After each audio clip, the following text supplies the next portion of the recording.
Bonjour tout le monde, bonjour, bienvenue. Du coup, on se retrouve en plateau cette fois-ci avec deux invités qui sont dans l'industrie du coup de l'animation et la création de personnages qu'on va recevoir tout au long de cette matinée avec Zarmal. Salut! Comment vas-tu? Moi ça va et toi? Nickel, super. Donc on va laisser se présenter nos invités et puis après on va parler avec eux de leur métier, déjà comment leur vous passion. allez les gars déjà? Super, très bien, ça se passe super bien le festival, donc nickel. Ça se passe bien du coup pour le moment? Ouais, super. Ouais, c'est assez sympa, il y a une bonne ambiance et moi, je suis arrivé hier et j'ai déjà discuté avec pas mal de monde. Ouais, le temps déjà. passe très très vite en fait quand on est sur Ouais, place. on voit pas le temps passer. Hein. Par contre après le soir, on sait qu'il s'est passé pas mal de choses. Quoi. Et après on se rend compte qu'on a bien parlé parce que ce matin en me levant j'avais la voix de Dark Vador, donc c'était assez marrant quand même. Enfin, doublage Dark Vador bientôt. Ouais, tout à fait. Du coup, on va vous laisser vous présenter, messieurs. Oui. Voilà, pour ceux qui ne vous connaissent pas, évidemment. Donc, à qui l'honneur? Tu veux commencer? Allez, donc moi je m'appelle Benjamin Faure et je suis animateur 2D chez MAPPA. J'ai travaillé notamment sur Jujutsu Kaisen ou Chainsaw Man. D'accord. Et, Ouais, et donc moi c'est Stanislas Brunet. Je suis méca designer et background designer, donc je fais des décors aussi. Et je travaille en freelance pour différents studios japonais depuis la France, donc MAPPA, IG, Bones, Sola et même des studios qui ne sont pas japonais plus récemment. D'accord, ok, très bien. Donc du coup, vous êtes plus orienté du coup animation japonaise, techniquement. Donc dans l'industrie, comment ça se passe? Parce que j'imagine que vous devez recevoir des storyboards, des dessins qui illustrent un peu les animations qu'il faut réaliser. Donc comment ça se passe en fait dans ce métier-là? Alors il faut voir que nous on est à deux étapes assez différentes au moment de la production. Moi comme je suis designer, je travaille souvent un peu en amont en fait, des projets, ce qu'on appelle la pré-production. D'accord. Et toi Benjamin, toi tu es au moment... Moi je suis dans la production. Voilà, d'accord. Donc, effectivement quand tu parlais de storyboard, donc, en tant qu'animateur on reçoit effectivement un storyboard qui a un découpage d'un épisode. Et donc à partir de là, le réalisateur attribue une séquence à l'animateur. Et derrière, voilà, on va avoir une réunion, on va nous expliquer, le réalisateur va nous expliquer quelles sont les intentions du plan, qu'est-ce qu'il veut raconter. Et à partir de là, voilà, il y a un échange, une communication pour vraiment cibler les points d'intérêt qu'il veut mettre en avant. Et nous, derrière, effectivement, les animateurs vont commencer à animer, à faire les dessins, créer le mouvement. Et derrière, donc voilà, une fois qu'on a une base de mouvement, c'est un processus qu'on appelle le layout ou le ichigen en japonais. Suite à cela, on va l'envoyer au directeur d'animation qui lui va corriger, donc avec main dans la main avec le réalisateur qui pour voir que c'est bien conforme à sa vision des choses. Ensuite à ça, on reçoit donc les corrections et derrière on va faire ce qu'on appelle le nigen, le ganga, qui consiste justement au clean des poses en accord avec la conformité des designs. Justement, c'est pour ça que parce que évidemment, chaque animateur a sa façon de dessiner qui est différente. Donc c'est pour ça que le directeur d'animation, lui, va corriger un ou deux dessins.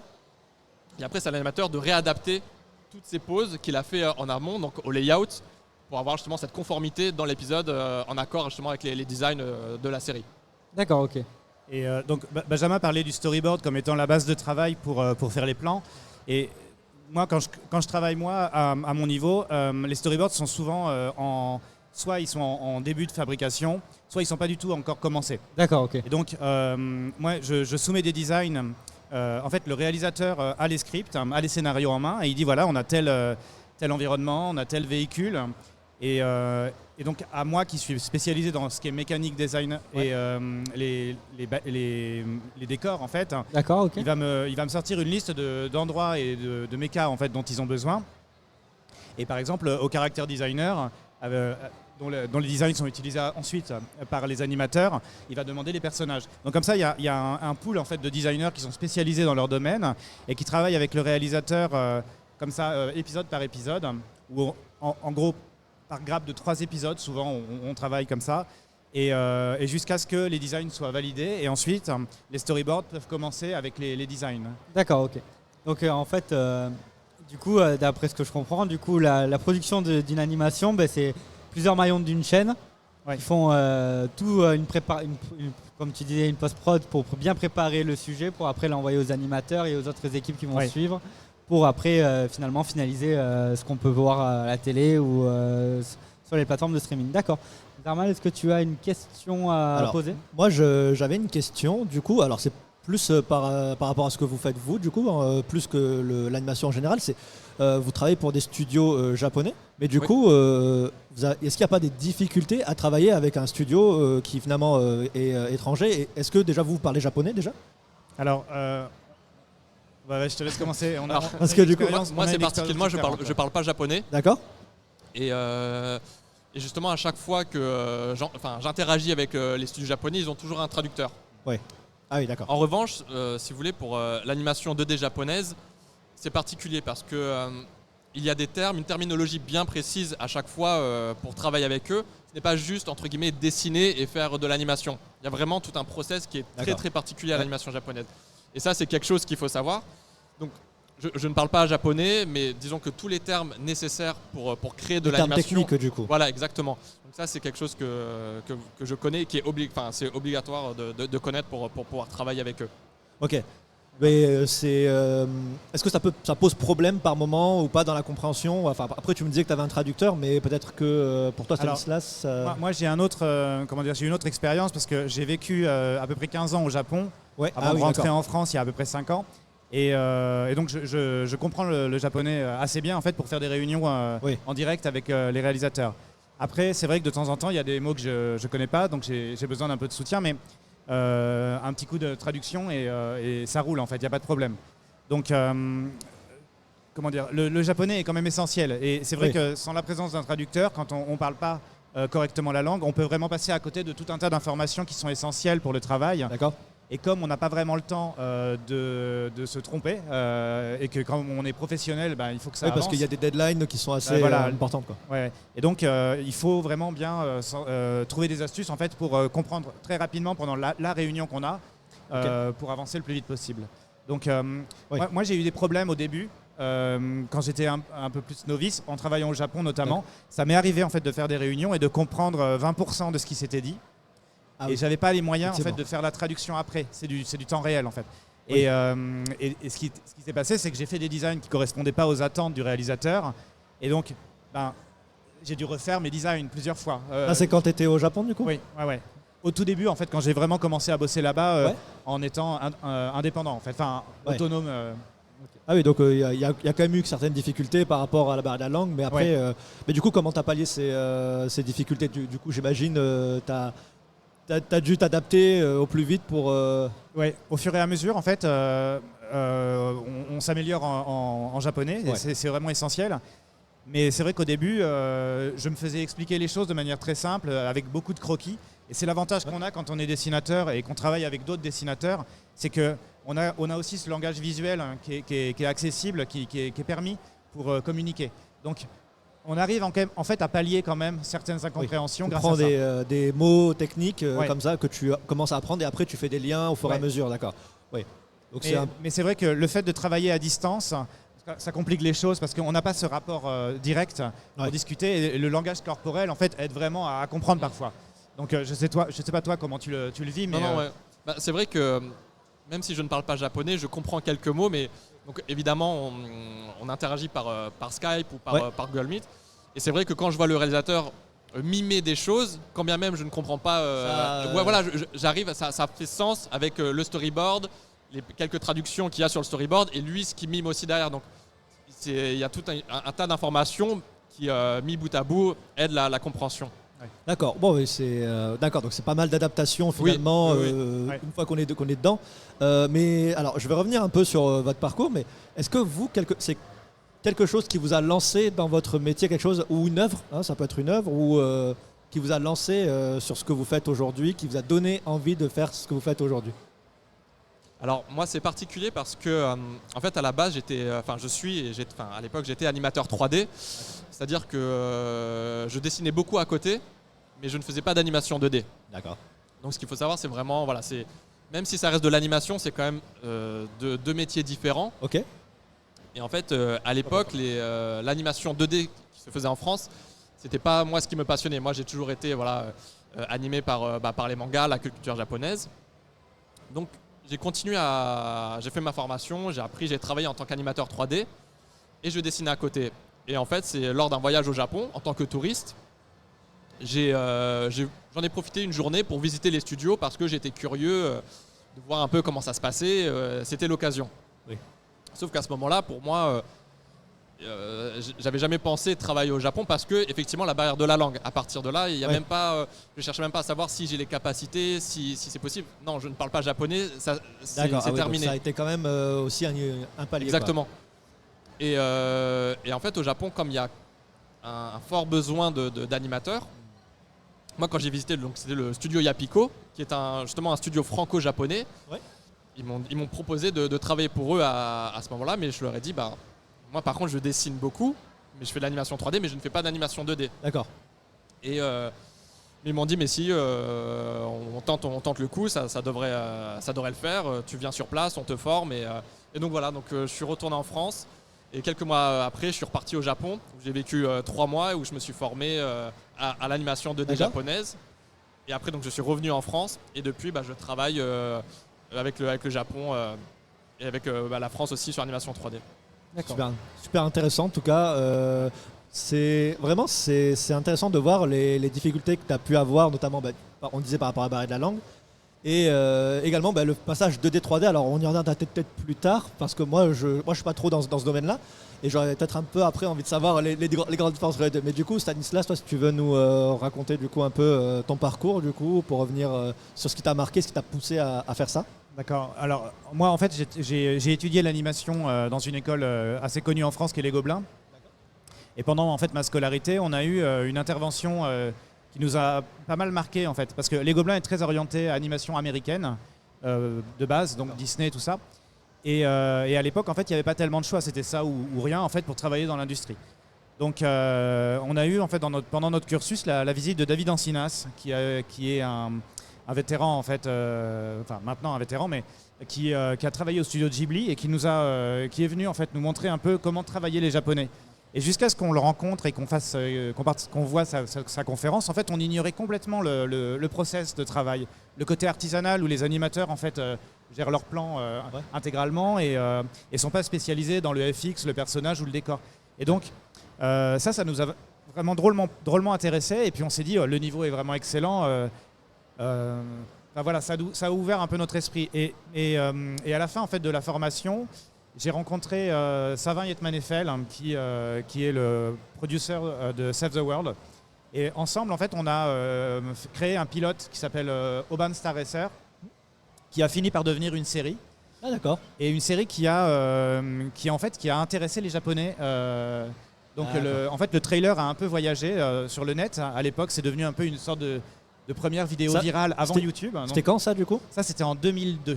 En 2002, ah oui, donc YouTube c'est 2005, donc effectivement... YouTube n'existait pas, donc c'était sur un autre réseau de films 3D.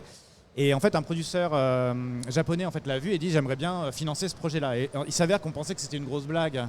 Et le type, en fait, était un ponte de chez Bandai. Ah oui. Et donc, il y a eu des premiers voyages qui se sont faits. Et finalement, le projet s'est financé, s'est monté. Et on est parti au Japon à 3 pour travailler sur ce projet pendant 3 ans à peu près. Ah, donc c'est là où tu es parti au Japon et que tu as fait tout ton parcours là-bas. Quoi. Et avant ça, moi j'avais jamais mis les pieds au Japon. J'ai vraiment découvert le Japon dans le cadre de mon travail. Et donc entre 2003 et 2006, on a fait la production de ce projet au sein d'un studio qui s'appelle Al Filmmaker. Et ensuite, une fois que le projet était terminé, la question s'est posée, qu'est-ce qu'on fait ? On rentre en France, on reste au Japon, et moi j'ai décidé de rester au Japon en fait.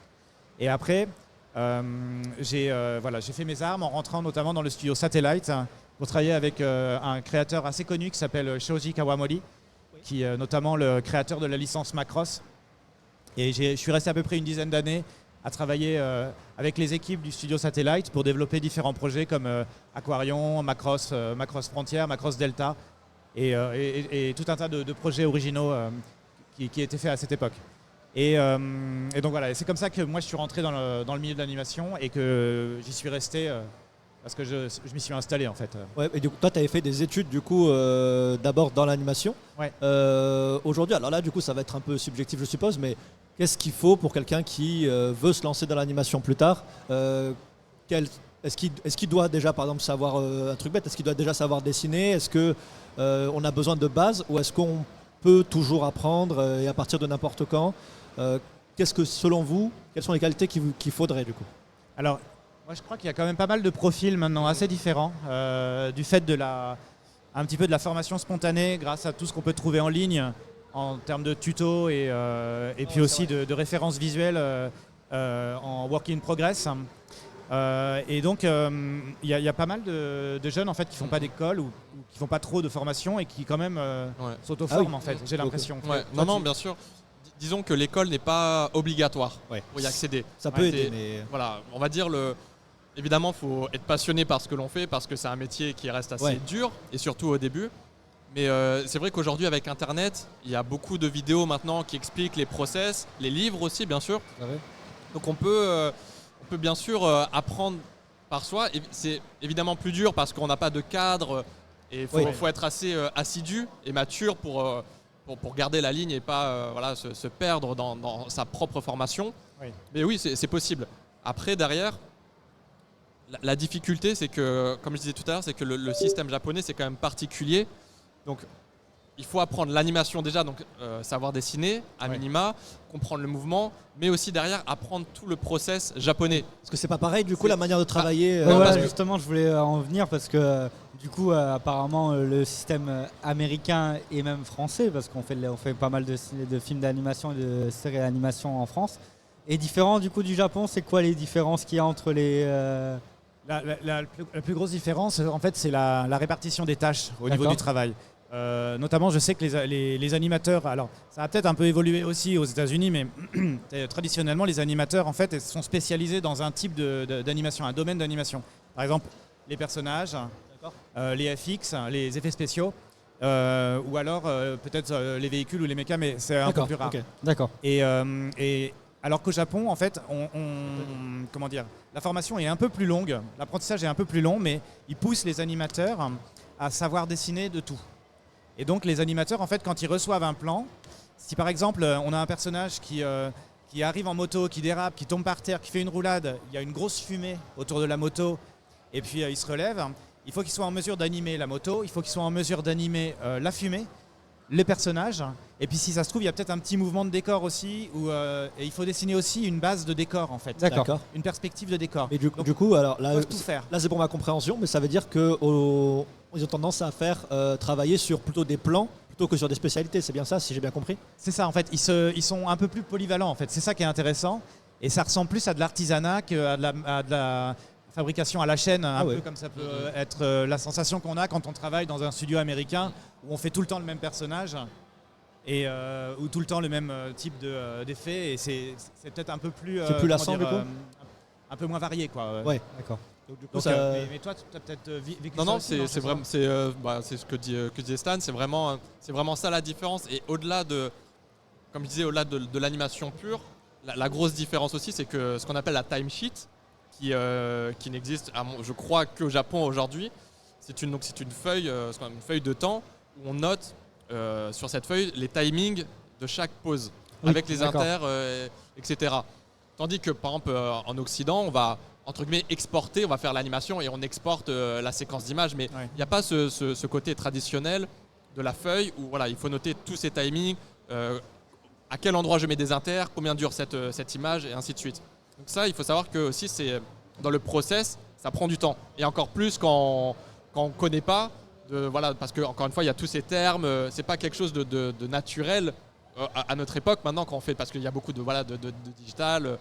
Donc c'est quelque chose aussi à prendre en compte dans cette différence avec l'animation occidentale. Ouais. D'accord, ok. Et moi je voulais en venir du coup c'est est-ce que c'est du coup j'imagine que c'est des dessins mouvement par mouvement et détail par détail par rapport aux animations et tout ça. Et, du coup vous travaillez sur quel logiciel, il faut quoi comme matériel chez soi ou professionnel pour travailler dessus? Alors après, moi de mon expérience, il n'y a pas vraiment de prérequis. D'accord. C'est-à-dire que même au Japon, il y en a qui sont restés très papier-crayon, d'autres qui sont en numérique. Et après en numérique, encore une fois, il y a plusieurs types de logiciels. Par exemple, au Japon, ils sont beaucoup sur Clip Studio Paint. D'accord. Mais moi j'ai appris sur TV Paint, qui est un autre logiciel. D'accord. Et il y en a qui peuvent être sur Toon Boom, il y en a même qui peuvent être sur Photoshop. Après, c'est vraiment au feeling et à l'appréciation de l'animateur. À la fin, ce qui est important, c'est quand tu exportes ton image, qu'elle soit au bon format, au bon ratio, avec ce qu'on appelle les trous pour mettre ce qu'on appelle la peg bar, les trous de peg pour le check, parce que eux après derrière ils impriment. Parce que parfois les directeurs d'anime, eux c'est des vétérans, donc qui ont appris sur papier et qui sont restés sur papier. Souvent, donc eux ils sont pas sur le numérique, donc ils ont besoin d'imprimer ce qu'on fait nous en digital pour que manuellement ils voient l'animation. D'accord, ok. Ouais. Il faut imaginer qu'au Japon, en fait, le papier et crayon est encore très majoritaire, en fait. Et que, comme les directeurs d'anime sont des gens qui sont assez âgés et qui ont de la bouteille, ils n'ont pas eu le temps de se former au digital.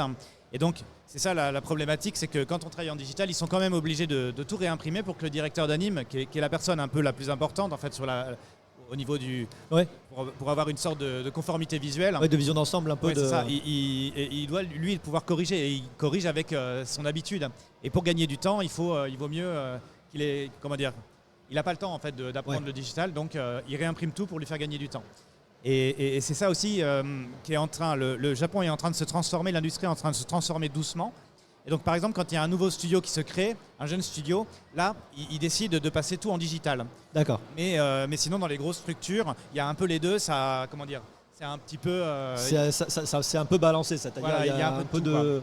Mais est-ce que c'est aussi pas parce que c'est un peu la mentalité Japon d'être un peu sur les traditions aussi Non, ça en fait, jouer c'est vraiment en termes d'efficacité. Ah oui. C'est-à-dire que ils sont, comment dire, ils ont des 30 ans d'expérience dans le dessin. Ouais. Et donc, dessiner sur une feuille, c'est vraiment l'outil de base en fait pour eux. Et ça, ils sont très très rapides. D'accord. Et donc, si par exemple on demande à quelqu'un qui dessine depuis toujours crayon papier, et qu'on lui dit pas de passer le dire de en passer digital, sur tablette quoi. Il va peut-être pas aimer le toucher qu'il y a sur la tablette graphique. Il va pas aimer. Il va avoir du mal à trouver ses repères par rapport à une utilisation d'un logiciel. Il peut perdre des repères un peu. Et donc il va perdre complètement son efficacité et sa capacité à sortir des dessins très rapidement, quoi. Et donc il sera moins intéressant pour la production.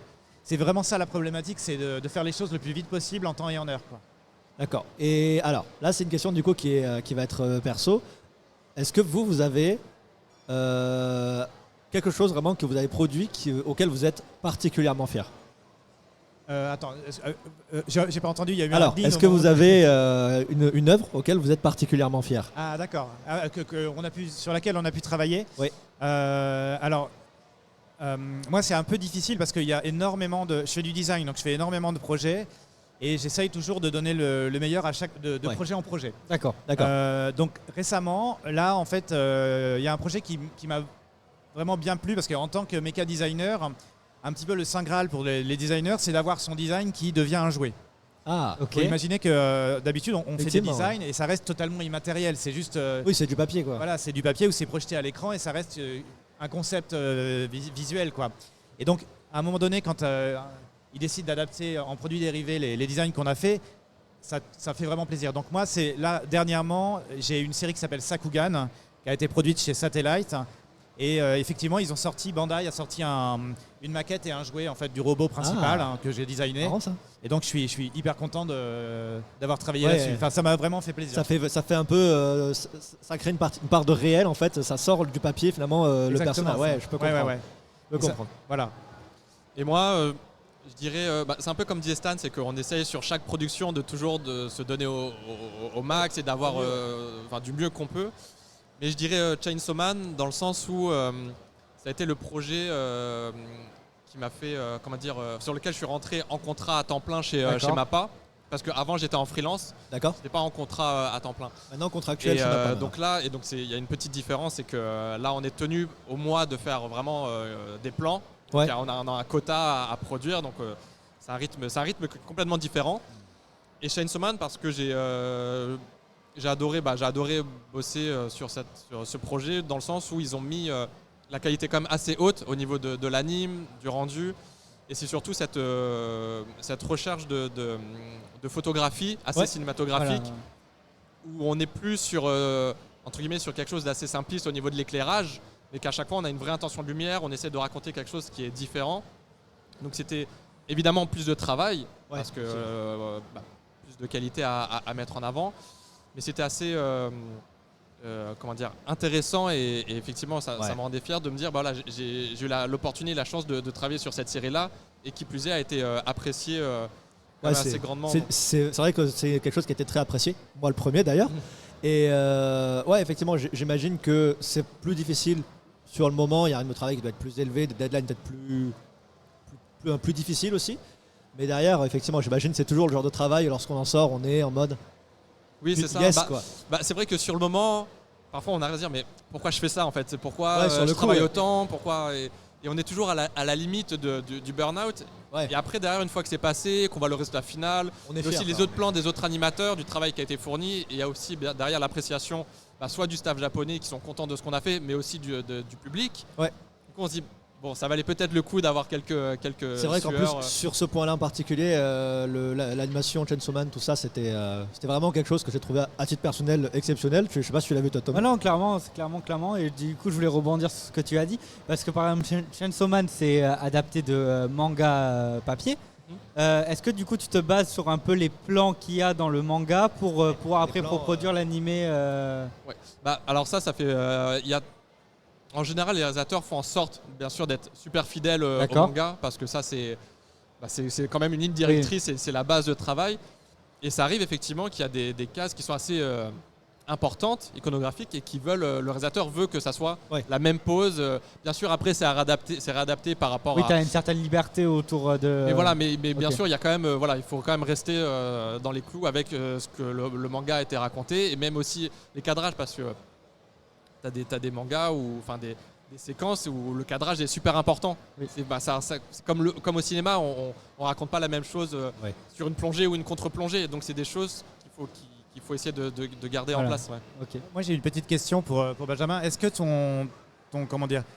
ta qualité d'animateur 3D a été mise à profit dans Chainsaw Man? Parce que je sais qu'il y a des parties qui sont en full 3D, je crois, il me semble, quand ils se transforment. Ah oui, c'est vrai, oui. Est-ce que tu as participé à des choses comme ça? Alors non, moi je suis resté que sur la 2D. Et puis c'était une volonté aussi pour moi, parce que pour moi, si je travaille avec le Japon, c'est vraiment pour faire que de la 2D. Ah oui, d'accord. Je préfère faire la 3D en France. En revanche, si on reste dans le domaine de la 3D, comme disait Stan tout à l'heure sur la conception des plans, c'est qu'on doit savoir tout faire. Et moi, quand je suis arrivé au Japon, je pensais qu'effectivement, j'aurais animé que le personnage. Et quand on m'a dit non, tu fais les FX, tu fais les décors et tout, là je me dis ah ouais. Donc en fait, ça va prendre beaucoup plus de temps que je pensais. Et comme en fait en décor, je suis super nul, genre la perspective, ça me prend 1000 ans. Et ben en fait, moi, tous mes décors en général, à part quand c'est des arbres ou quelque chose d'un peu plus organique, je le fais en 3D. Donc moi, je modélise assez rapidement mes décors en 3D. Puis après, j'intègre moi dans mon animation 2D. L'avantage pour moi, c'est que d'une manière générale, quand on travaille sur une séquence, ça se passe plus ou moins au même endroit. Parce que voilà, c'est un enchaînement de plans. Bon, par exemple, si on avait une séquence animée ici sur ce plateau, eh ben, j'animerais le plateau et après je poserai toutes mes caméras en fonction des cadrages. D'accord. Et moi, ça me fait un gain de temps énorme. Oui. Et je sais, parce que c'est de la 3D, que la perspective, elle est juste. Et donc ça m'évite beaucoup d'erreurs et ça me fait gagner énormément de temps. D'accord. Moi, j'ai d'ailleurs une expérience là-dessus, c'est que moi, je fais les décors en amont. Et depuis, moi, ça fait un moment que je travaille comme ça, c'est-à-dire que je travaille en 3D à l'origine. Et ensuite, je reprends mes rendus 3D pour les retravailler, rajouter du détail et donner un côté 2D. Et ce que je livre aux clients, c'est les planches en 2D et les modèles 3D, les datas. Et ces datas, en fait, de plus en plus dans les studios, notamment chez MAPPA, ils ont décidé en fait de les intégrer dès le début de la production, à partir du storyboard jusqu'au layout. Et quand les animateurs sont en mesure en fait, de pouvoir déplacer des caméras à l'intérieur des scènes 3D, ils leur demandent en fait, de composer leur layout avec les scènes 3D, quoi. Les designs 3D que moi j'ai fournis. Et ils sont en train comme ça d'hybrider de plus en plus la manière de travailler en incluant le digital dès la conception. D'accord. Et en fait, ça leur fait gagner du temps et de la qualité. C'est-à-dire que grâce à ça, on n'est plus obligé de redessiner. Si vous voyez là, par exemple, ici on a plein de petites chaises qui sont toutes du même design, mais qui sont dans une perspective différente, un peu décalée à chaque fois. Oui. Ça, c'est une tannée en fait à dessiner à la main. Ça prend un temps fou et ça apporte. C'est très beau, mais en fait, il faut le refaire plusieurs fois. C'est très très long. En 3D, on les copie, on les colle, et ensuite, c'est bon, c'est posé, et il n'y a plus besoin de s'en occuper. Donc, en fait, pour gagner du temps et mettre la qualité ailleurs. De plus en plus, les studios intègrent la 3D dans le process. Oui, et en plus, ça permet aussi de rapporter un rapport d'échelle, de taille aussi, de disposition. Et puis tous les animateurs ne sont pas super forts en perspective. Parfois, moi, ça m'est arrivé de corriger des plans d'animateurs, justement pour reprendre le la mise en perspective qu'ils avaient fait pour le décor. Et en fait, il y avait des erreurs telles que certains, par exemple, le personnage marchait et en fait, il s'enfonçait dans le sol. D'accord. Si on suivait la perspective de l'animateur. Et dans ces cas-là, il faut tricher. Il y a des astuces pour reprendre le truc, mais c'est très compliqué. Alors que si dès le départ, ils utilisent la 3D, la perspective est juste et eux se prennent pas la tête. Et donc, c'est comme ce que fait Benjamin. En fait, il a la capacité technique de le faire. Et c'est encore très très rare. Les animateurs sont pas tout à fait au point, mais ça avance petit à petit. En fait, ça évolue. D'accord. Et du coup, pour produire un épisode animé de 25 minutes ou 30 minutes, combien de temps ça met? Est-ce que, par exemple, moi je sais que dans le cinéma d'animation, généralement, c'est une seconde 30 par jour, il me semble. Ah oui. Donc du coup, pour faire un court-métrage d'une vingtaine de minutes, combien de temps ça met? Je sais plus, un épisode, toi tu dirais... Moi je dirais 3 mois, mais... Ouais, je pense à peu près, entre tout, hein. Ouais, plutôt 3 mois. En fait, si vous voulez... Épisode, ouais. Après, bien sûr, ça dépend au moment de la production, s'ils ont les animateurs pour pouvoir le faire. Mais d'une manière générale, un animateur, on demande à un animateur de faire à peu près une trentaine de plans par mois. Et donc à peu près un épisode, c'est entre 300 et 350 plans. D'accord. En fait, il faut imaginer qu'il y a plusieurs équipes qui travaillent tout en parallèle. Oui, tout à fait. En général, il y a 4-5 équipes, je pense, qui font une rotation comme ça sur les épisodes. Et en fait, il y a un décalage de... tous les épisodes en fait sont alignés, mais avec un décalage d'1 semaine ou de 2 semaines au début. Et 1 semaine à la fin. En fait, plus on se rapproche, c'est parce qu'ils commencent à diffuser à partir de 6 épisodes terminés en général. Et donc à la fin, c'est en flux tendu, c'est-à-dire qu'ils sont en train de fabriquer les épisodes et parfois, s'ils prennent du retard, il leur reste 1 semaine, voire quelques jours avant la livraison de l'épisode pour finir. Donc tout ça, c'est échelonné comme un escalier, comme ça. D'accord. Et ils travaillent, donc en gros, on peut dire qu'il faut à peu près 1 mois. Je dirais il faut 1 mois pour les animateurs, entre le moment où on leur commande les plans et le moment où tous les plans sont terminés. Quoi, ouais, c'est ça. Ouais. Ok. Bon, je crois qu'on arrive à court de temps. Petit mot de la fin. Où est-ce qu'on peut vous trouver si on veut vous trouver aujourd'hui? Moi, j'ai un compte Twitter. C'est facile, c'est Stanislas Brunet D'accord. à Twitter. Donc, mais bon, je poste pas trop. Je suis pas un très très bon très actif. réseau socialeur. Je sais pas comment. Du coup, plutôt sur la convention. Du coup, si on veut te parler, si on veut te rencontrer. Oui, parce que j'ai vu qu'il y avait un espace dédicace pour. Bon, malheureusement cette année, je fais pas de dédicace, mais je vais traîner sur le salon. Donc, si les gens me croisent et veulent discuter, qu'ils n'hésitent pas. Hein. Moi, je suis toujours prêt à bavarder un petit peu. Voilà. Mais cette année, je suis un peu plus, comment dire, laisse emporter par le visiteur flow, aussi. C'est ça, ok. Et moi, c'est Instagram ou Twitter. Donc c'est b.forart. D'accord. Ok. Et du coup, vous avez d'autres scènes prévues aujourd'hui ou pas, vous deux? Ouais, moi j'ai encore une conférence cet après-midi à 15h30. 15h30. Une table ronde, je crois qu'on va parler du travail au Japon, il me semble. Ouais. Et c'est sur la scène derrière là-bas? Oui, ça va être c'est la scène animé manga qui est là-bas. D'accord. Voilà. Et non, moi c'est les dédicaces. Moi je retourne en Dédicaces, du coup. dans l'après-midi. Ouais. Ok. Eh ben écoutez, super, merci beaucoup en tout cas, c'était super intéressant. Merci à vous. Et en tout cas, bonne fin de convention. Oui, et à très vite, j'espère. Merci. Bonne journée, au à revoir. très vite. Merci beaucoup, au revoir. Au revoir. Salut. C'était très cool finalement. Ouais. Donc on va accueillir nos deux autres invités, je pense. Ouais, ils sont déjà dans le public. Ouais. S'ils sont là, je pense qu'ils sont là, oui. J'ai soif. Il faut s'hydrater, Zarmal. Hydrate-toi. Encore plein de questions à poser. Toi, t'as des questions à poser, toi. Oui, non, mais c'est vrai, mais c'était super intéressant du coup de voir qu'il y a plein de choses qui changent finalement selon les pays, les cultures et autres. Donc, alors oui, faut parler dans le micro parce que assez vite on nous entend pas du coup. Oui. Bonjour. Hello. Bonjour. Hello. Bonjour. Bonjour. Bon, comment ça va? Très bien. Très bien. Vous passez une bonne convention? So far, so good. Ok. Franchement, très très cool. Très très cool. Ouais. Première Grande fois en live diversité. sur Twitch comme ça là, en interview? Première fois en live. Ouais, première fois également. D'accord, bah vous inquiétez pas, ça va bien se passer. Donc, J'espère. on va vous laisser vous présenter, Ouais. savoir ce que vous faites, savoir ce que vous faites ici, si vous avez un stand, un espace dédicace ou autre. Donc, Ok. n'hésitez pas. Ah oui, d'accord. Honneur Ça aux femmes, se fait des politesses, hein, écoutez. Je m'appelle Céline Nortiwa. Alors, je fais plein de métiers différents, mais je suis plutôt axée sur les environnements et les décors dans le dessin d'animation et le jeu vidéo. Donc après, j'ai occupé plusieurs fois de postes de chef déco, de lead background color, trait, ou alors les deux, ou alors de la DA aussi un petit peu. Actuellement, je suis plus axée sur le concept art. D'accord. Mais après, j'ai pendant longtemps été plus sur le matte painting, notamment quand je bossais à Fortiche. Ah pardon, désolée. Y a pas de souci, y a pas de souci. Et sinon, très contente d'être ici. C'est la première fois aussi que je viens à Tours et en plus en convention. Donc. Ok. Vous êtes en dédicace en ce moment Tout à fait. Et du coup, alors moi je m'appelle Étienne Guignard, je travaille dans le dessin animé depuis une grosse dizaine d'années, essentiellement en tant que storyboarder. Donc j'ai travaillé dans beaucoup de différents dessins animés. J'ai travaillé un petit peu au Japon, j'ai travaillé quelques années aux États-Unis. D'accord. Alors on va dire que sur les licences connues sur lesquelles j'ai travaillé, il y a eu Steven Universe, Arcane, D'accord. Last Man, un tout petit peu les Cassos. D'accord. Ouais, pour les trucs assez connus, on va dire qu'il y a plutôt eu ça. Moi, depuis quelques années maintenant, je m'oriente plus vers la réalisation.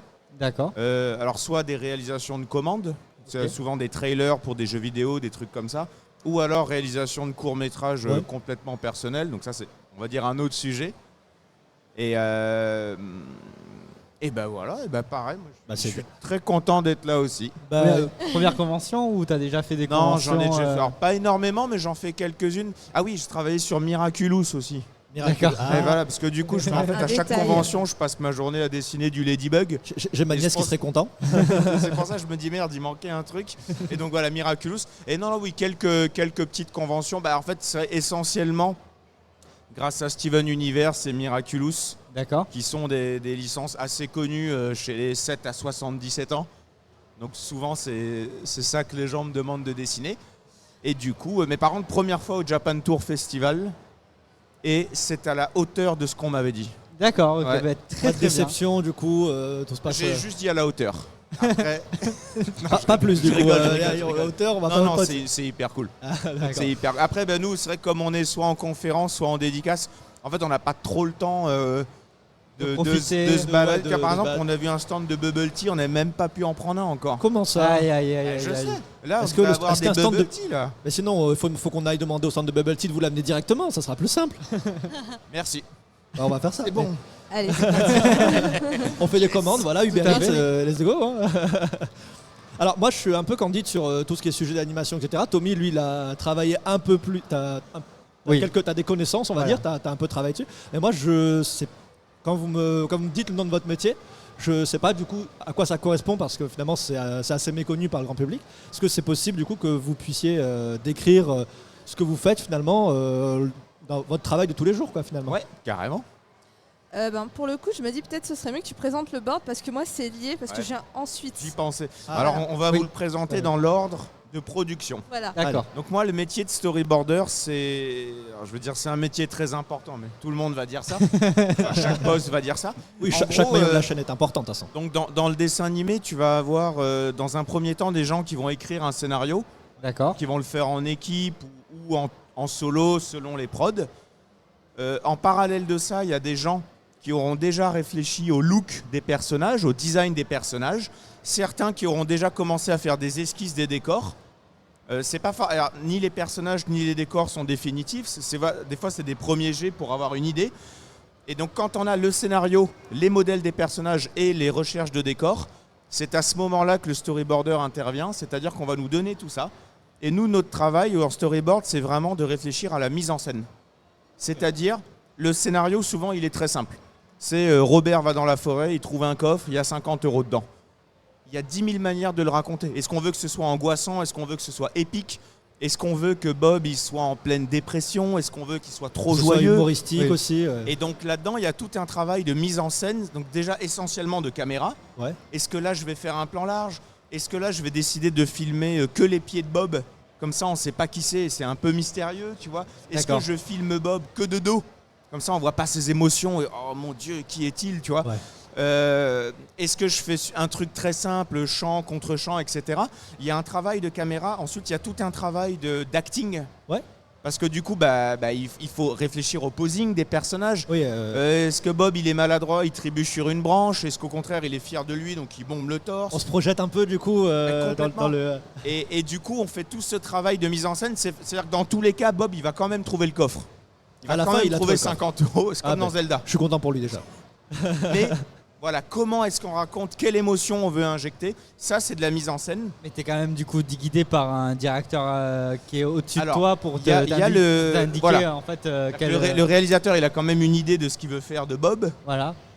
Mais après, c'est un dialogue organique. D'accord. Et ensuite, donc, ce qui va se passer en storyboard, c'est qu'on va faire... Alors, à l'époque, c'était les fameux gaufriers, où tu sais, il y avait 4 cases par page, où tu faisais des dessins rapides avec des descriptions. Maintenant, en fait, on travaille directement sur l'ordinateur. On va faire l'épisode en croquis, en très rapide, c'est-à-dire on va essayer de faire un dessin par plan ou alors un dessin par posing. D'accord. Okay. Tu vois, un dessin debout, un dessin par terre où il a ouvert le coffre. Et ça, donc, en croquis, c'est assez sommaire mais quand même lisible pour ensuite en discuter avec le réalisateur. Si ça lui va, on va reprendre tous ces croquis qu'on va mettre au propre. Et une fois que ça c'est validé, ça devient ce que moi j'aime appeler le mode d'emploi Ikea. D'accord. C'est-à-dire que ça, c'est la base de l'épisode. Ça sera l'épisode au final. C'est toutes les étapes. Voilà. Et donc, ce storyboard, ensuite, on va l'envoyer dans un premier temps chez les gens du décor. Et dans un second temps, en même temps, chez une armée d'animateurs qui, eux, vont s'appuyer sur le storyboard et dessiner tous les 10 millions de putains de dessins du bonhomme qui se baisse image par image. Et du coup, qu'en est-il du décor ? Quelle incroyable transition. Franchement, magnifique. Donc du coup, nous, on récupère le storyboard et on récupère aussi tous les travaux préparatoires qui ont pu servir à définir un peu l'univers de la série. Ouais. Parce que avant de commencer la production d'une série, en général, on fait quand même des recherches globales, visuelles sur à quoi ça va ressembler et notamment le scénario, qui est aussi super important.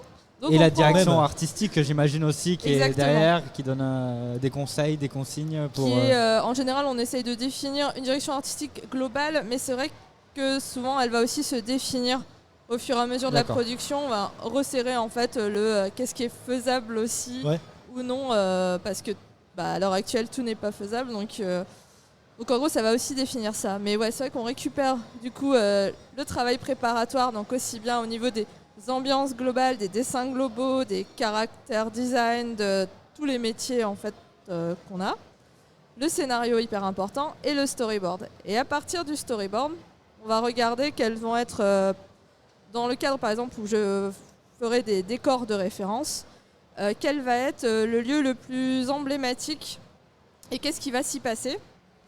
Et en fait, on va essayer de, par exemple, s'il y a une vue dans le storyboard, un establishing, donc par exemple, c'est une vue où on voit toute la ville qui est mise en scène par le border, on va récupérer ça. Et nous, on va essayer du coup de développer une ville, donc à partir de la petite case qu'on a récupérée un peu brouillonne. Parce que parfois, les storyboarders font un peu de détails, mais souvent, c'est assez et donc, synthétique. Il y a un peu d'interprétation aussi, j'imagine. Oui. C'est entre storyboarder et décor. Après, moi, je ne veux pas faire de... Disons qu'eux, ils mettent la mise en scène. Donc, pour avoir la mise en scène, il y a surtout l'interaction des personnages. Et les décors passent souvent un peu au second plan. Oui. Mais du coup, tu as quand même une certaine liberté d'imaginer le décor par rapport à la scène, par rapport aux directions que tu as eues avant et tout ça. Donc, Alors, on a quand même une certaine liberté, mais c'est vrai qu'après, il faut juste faire attention à ce que justement on garde la même mise en scène et la même intention que celle qu'a voulu mettre en place le storyboarder ou le réalisateur. Donc c'est pour ça aussi que parfois il peut y avoir un petit échange aussi pour être sûr de voir si on va dans la bonne direction. Mais donc souvent on récupère ça et du coup nous notre travail ça va être donc comme vous dites de retravailler de façon à avoir quelque chose d'un peu précis, souvent dans une première étape à la ligne et dans une deuxième étape on va mettre les couleurs, les ambiances, etc. Et ça c'est en général quand on fait des références. Et après, c'est envoyé à une équipe de gens qui vont s'occuper de manière spécialisée de toutes les petites cases du storyboard. D'accord.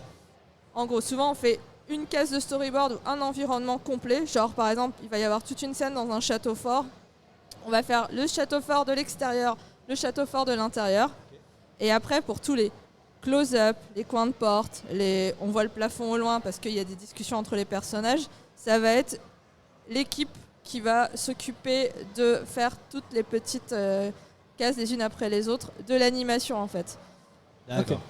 Parce que en gros, souvent en France, on fait la référence, ou en tout cas dans les studios de pré-production, on fait les références, et ensuite c'est des studios de production, donc que ce soit en France ou à l'étranger, qui récupèrent et qui font vraiment tout le détail, quoi. D'accord. Et du coup, dans votre parcours, apparemment, vous avez été du coup dans les séries d'animation, peut-être dans des films d'animation aussi, vous avez été sollicité, ou même du coup dans les jeux vidéo. Est-ce que justement il y a une différence entre film d'animation, jeux vidéo, ou dans la façon de fonctionner, ou c'est la même chose et finalement on arrive à s'adapter? Alors moi, j'ai pas fait de jeux vidéo. D'accord. J'ai surtout fait soit de la... Ça crie beaucoup. Ça crie très fort ici, dis donc. Oui, qu'est-ce qui se passe? Moi, je suis d'accord avec vous. Je sais pas de quoi vous parlez, mais je suis d'accord. Ah, il y a en D'accord. fait, ok. On Il y a va une juste animation avec des les cosplays. laisser passer 2 minutes, ouais. Ah, mais ça, c'est les aléas du direct. De toute façon, voilà, on est en convention. Il y a des animations, les gens ils sont contents. Donc, bah écoutez, à la limite, Ils il ont l'air vaut mieux ça. contents. Bon, après, c'est vrai qu'après, c'est difficile de s'entendre. Il est vrai. Il est vrai. Ah, J'aime il y a un beaucoup les drapeau de cosplays, One en tout cas. Piece. Oui, c'est une chenille en fait. Ils sont en train de faire une chenille de cosplay, donc voilà. J'ai vu un professeur Layton, je crois. Oui, il y a même des Among Us, il me semble, dans la... Voilà. Bah là, on en a pour 5 minutes, là, non? Là, ça va être... Je pense que c'est fini là, je pense. Ouais. Je pense qu'on peut y aller là. C'est en train de passer. Donc moi, j'ai surtout fait de la série ou du long métrage. D'accord. La principale différence, moi, dans ce cas-là, c'est souvent des différences... Non, mais ça va, oh. Non, mais quand C'est même. souvent des différences de budget. D'accord. C'est-à-dire que sur un long métrage, en théorie, il y a plus d'argent. Donc ça veut dire qu'on peut se permettre de mettre en scène des scènes plus compliquées. D'accord. Typiquement, Spider-Verse, la caméra peut se balader d'un immeuble à l'autre, etc. Ce que tu vas pas forcément faire si tu travailles sur Oui, C'est vrai. où il n'y a pas les mêmes budgets. Oui, c'est pas faux. Donc c'est plus prendre en compte qu'est-ce qui va être compliqué à fabriquer. Oui. Et alors pour jeux vidéo, je laisse Madame parler. Moi après, c'est vrai que pour l'instant, actuellement, je bosse pour une boîte de jeux vidéo. Ouais. Après, c'est du développement plutôt de style RPG. Et où la volonté, c'est d'avoir un rendu un peu anime 2D. D'accord. Un peu comme par exemple Arcane s'était fait en 3D avec un mix de 2D. Oui. Ouais. Donc tout on à va fait. dire que c'est un petit peu les mêmes techniques appliquées donc à du jeu vidéo, et sachant que comme notre idée c'est de vouloir avoir un rendu 2D, on n'a pas la caméra qui se faufile partout. Ouais. C'est une caméra fixe dans laquelle le personnage navigue, et au moment où il y a du combat, là on a des scènes 3D où on peut tourner autour, etc. Donc en gros on a quand même des choses en commun avec le dessin animé. Au niveau de la technique de travail, c'est assez commun. Et même au niveau des travails préparatoires, on a beaucoup de recherches avant de faire les décors, de recherche de concepts. Mais tout comme on a pas mal de concepts aussi quand on fait du long métrage ou de la série, souvent un peu moins. C'est souvent l'étape un peu oubliée, ce qui est un peu dommage, mais c'est pareil, c'est dépend du budget, etc. Donc ça se rejoint quand même sur pas mal de niveaux. En tout cas au niveau de l'art, des environnements d'artistes, on a un travail assez en Il y a commun. quand même pas mal de points communs. Après, j'imagine qu'il y a quand même quelques légères divergences. C'est vrai qu'on a pas mal parlé de ce que vous faites, mais assez peu de vous. Et moi, je suis curieux. Et j'ai envie de savoir qu'est-ce qui vous a amené à ce métier-là. Est-ce que c'est une vocation? Vous êtes toujours vu plus ou moins travailler dans ce milieu-là? Ou est-ce qu'il y a eu un événement, une œuvre, quelque chose qui vous a donné envie de faire ça, du coup? Alors moi, je vais faire la réponse hyper classique. Moi, j'ai toujours dessiné. Ouais. J'ai eu de la chance d'avoir des parents qui m'ont toujours encouragé, qui m'ont dit, en gros, on comprend pas ce que tu fais, mais si ça te rend heureux, on va t'aider. C'est très bien. Voilà, et ça, honnêtement, c'est une des meilleures cartes qu'on puisse avoir dans notre jeu au départ. Après Club Dorothée, hein. Club Dorothée, t'es biberonné à Dragon Ball Z, Chevalier du Zodiac. On a eu beaucoup de. Après, il y a eu les Cowboy Bebop aussi, et compagnie, et ça, forcément, c'est fascinant, quoi. Mais sauf que moi, ce qui m'a fasciné, c'était dans ces dessins animés qu'on vient de citer, c'est que c'était plein de leçons de vie, quoi. Il y avait plein de trucs hyper émouvants, et forcément, tu vois ça, tu te dis, waouh, mais j'ai trop envie de faire ça, moi aussi. On a envie de faire ressentir des choses, quoi. Et du coup, moi, il y a eu. Ensuite, moi, on va dire là où ça s'est affiné, c'est que j'ai toujours su que je voulais faire du dessin. Ouais. Pour moi, c'était pas forcément évident que ça serait du dessin animé. Tu vois, D'accord. pendant toutes mes études, je voulais faire de la BD, par exemple. Ouais. D'accord. Et d'ailleurs, j'ai fait de la BD en sortant de l'école. Et ensuite, c'est à la fin de mes études, en faisant des stages dans des boîtes de dessin animé, où là, je me suis dit, waouh, c'est comme de la génial, BD, quoi. sauf qu'on peut payer le loyer et qu'on est plusieurs dans la même salle, tu vois. Ouais, surtout que le métier de storyboarder, finalement, c'est un peu comme de la BD, comme tu disais, parce que. En fait, c'est des métiers de la narration. c'est ça. Ouais. C'est-à-dire que dans le storyboard, on raconte une histoire, mais c'est jamais nos dessins qu'on va voir à la télé. Donc en fait, moi, il y a toujours eu une espèce d'évidence de je veux faire du dessin. Et ensuite, ça s'est affiné au fur et à mesure de la vie, ouais. Ouais, donc c'est une vocation, on va dire, de l'enfance que tu as eue, et ça s'est affiné finalement au fur et à mesure des expériences pour arriver là où tu en es. Mais vraiment, moi j'insiste le fait d'avoir été soutenu par la famille. Oui. Je dis Ça, pas qu'on peut j'imagine, faire ouais. sans, tu vois. Je dis pas qu'on peut pas faire sans. Moi, je C'est connais plus des gens. difficile. Mais voilà, si tu te rajoutes des bâtons dans les roues. Et Ouais, vous moi c'est un peu pareil que toi. C'est normal, mais c'est ma famille en fait. C'était en mode, vous, aussi bien pour mon frère que pour moi, c'était vous faites ce que vous voulez. Nous, de toute façon, on est ok, on sera là derrière vous. Juste ayez quand même votre bac. Oui, quand Mais même un après- parachute, quoi. Ouais, c'est ça. Au moins une petite sécu, quoi. Mais après, c'était on fait ce qu'on veut, et donc c'est vrai qu'on a été hyper libre de faire le métier qu'on a choisi, même d'être intermittent au début, tout ça, c'est pas forcément évident. Et par contre, pareil, c'était pendant les cours, j'aimais bien dessiner dans les marges des cahiers. Enfin, ça a toujours été un fil conducteur. Aussi loin que je me souvienne, j'ai toujours aimé dessiner, raconter des histoires. J'étais en mode, j'ai envie de faire de la BD. J'ai entendu beaucoup d'auteurs de BD me parler, et j'ai fait, ok, je vais faire du dessin animé. Pareil, une histoire malgré tout assez financière, parce qu'il y en a beaucoup qui vivent après, pas de c'est leur ça, métier. il faut manger à la fin du mois, quoi. C'est ça. Et après, en fait, en allant sur des salons, des conventions, etc., j'ai vu ce que les gens étaient capables de faire dans les travaux préparatoires, les artworks, etc. Et je me suis dit, mais c'est des images incroyables, aussi bien au niveau du cinéma que du jeu vidéo que de l'animation. Et j'ai dit, mais c'est ça que je veux faire. Je veux faire ces images que je trouve magnifiques. Et du coup, ça m'a boosté, et c'est vraiment ce vers quoi je tends, quoi. Alors, moi, je demande ça à tout le monde, mais est-ce que vous avez une de vos œuvres, un de vos travaux qui vous rend particulièrement fier? Ah, c'est pas facile, mais... Ouais, c'est dur.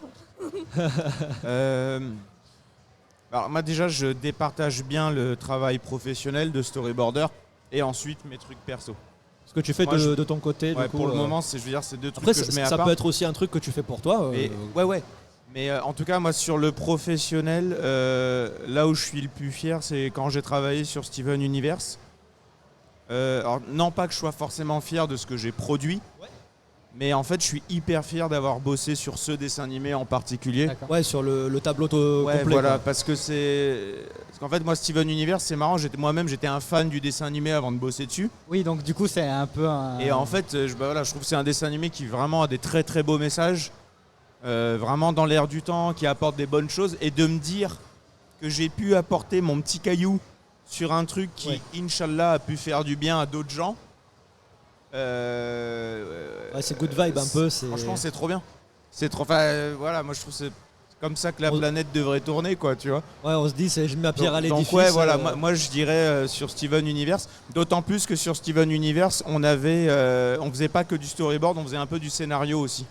On avait notre mot à dire sur l'histoire, donc il y a pas mal de choses où tu pouvais vraiment apporter ta touche.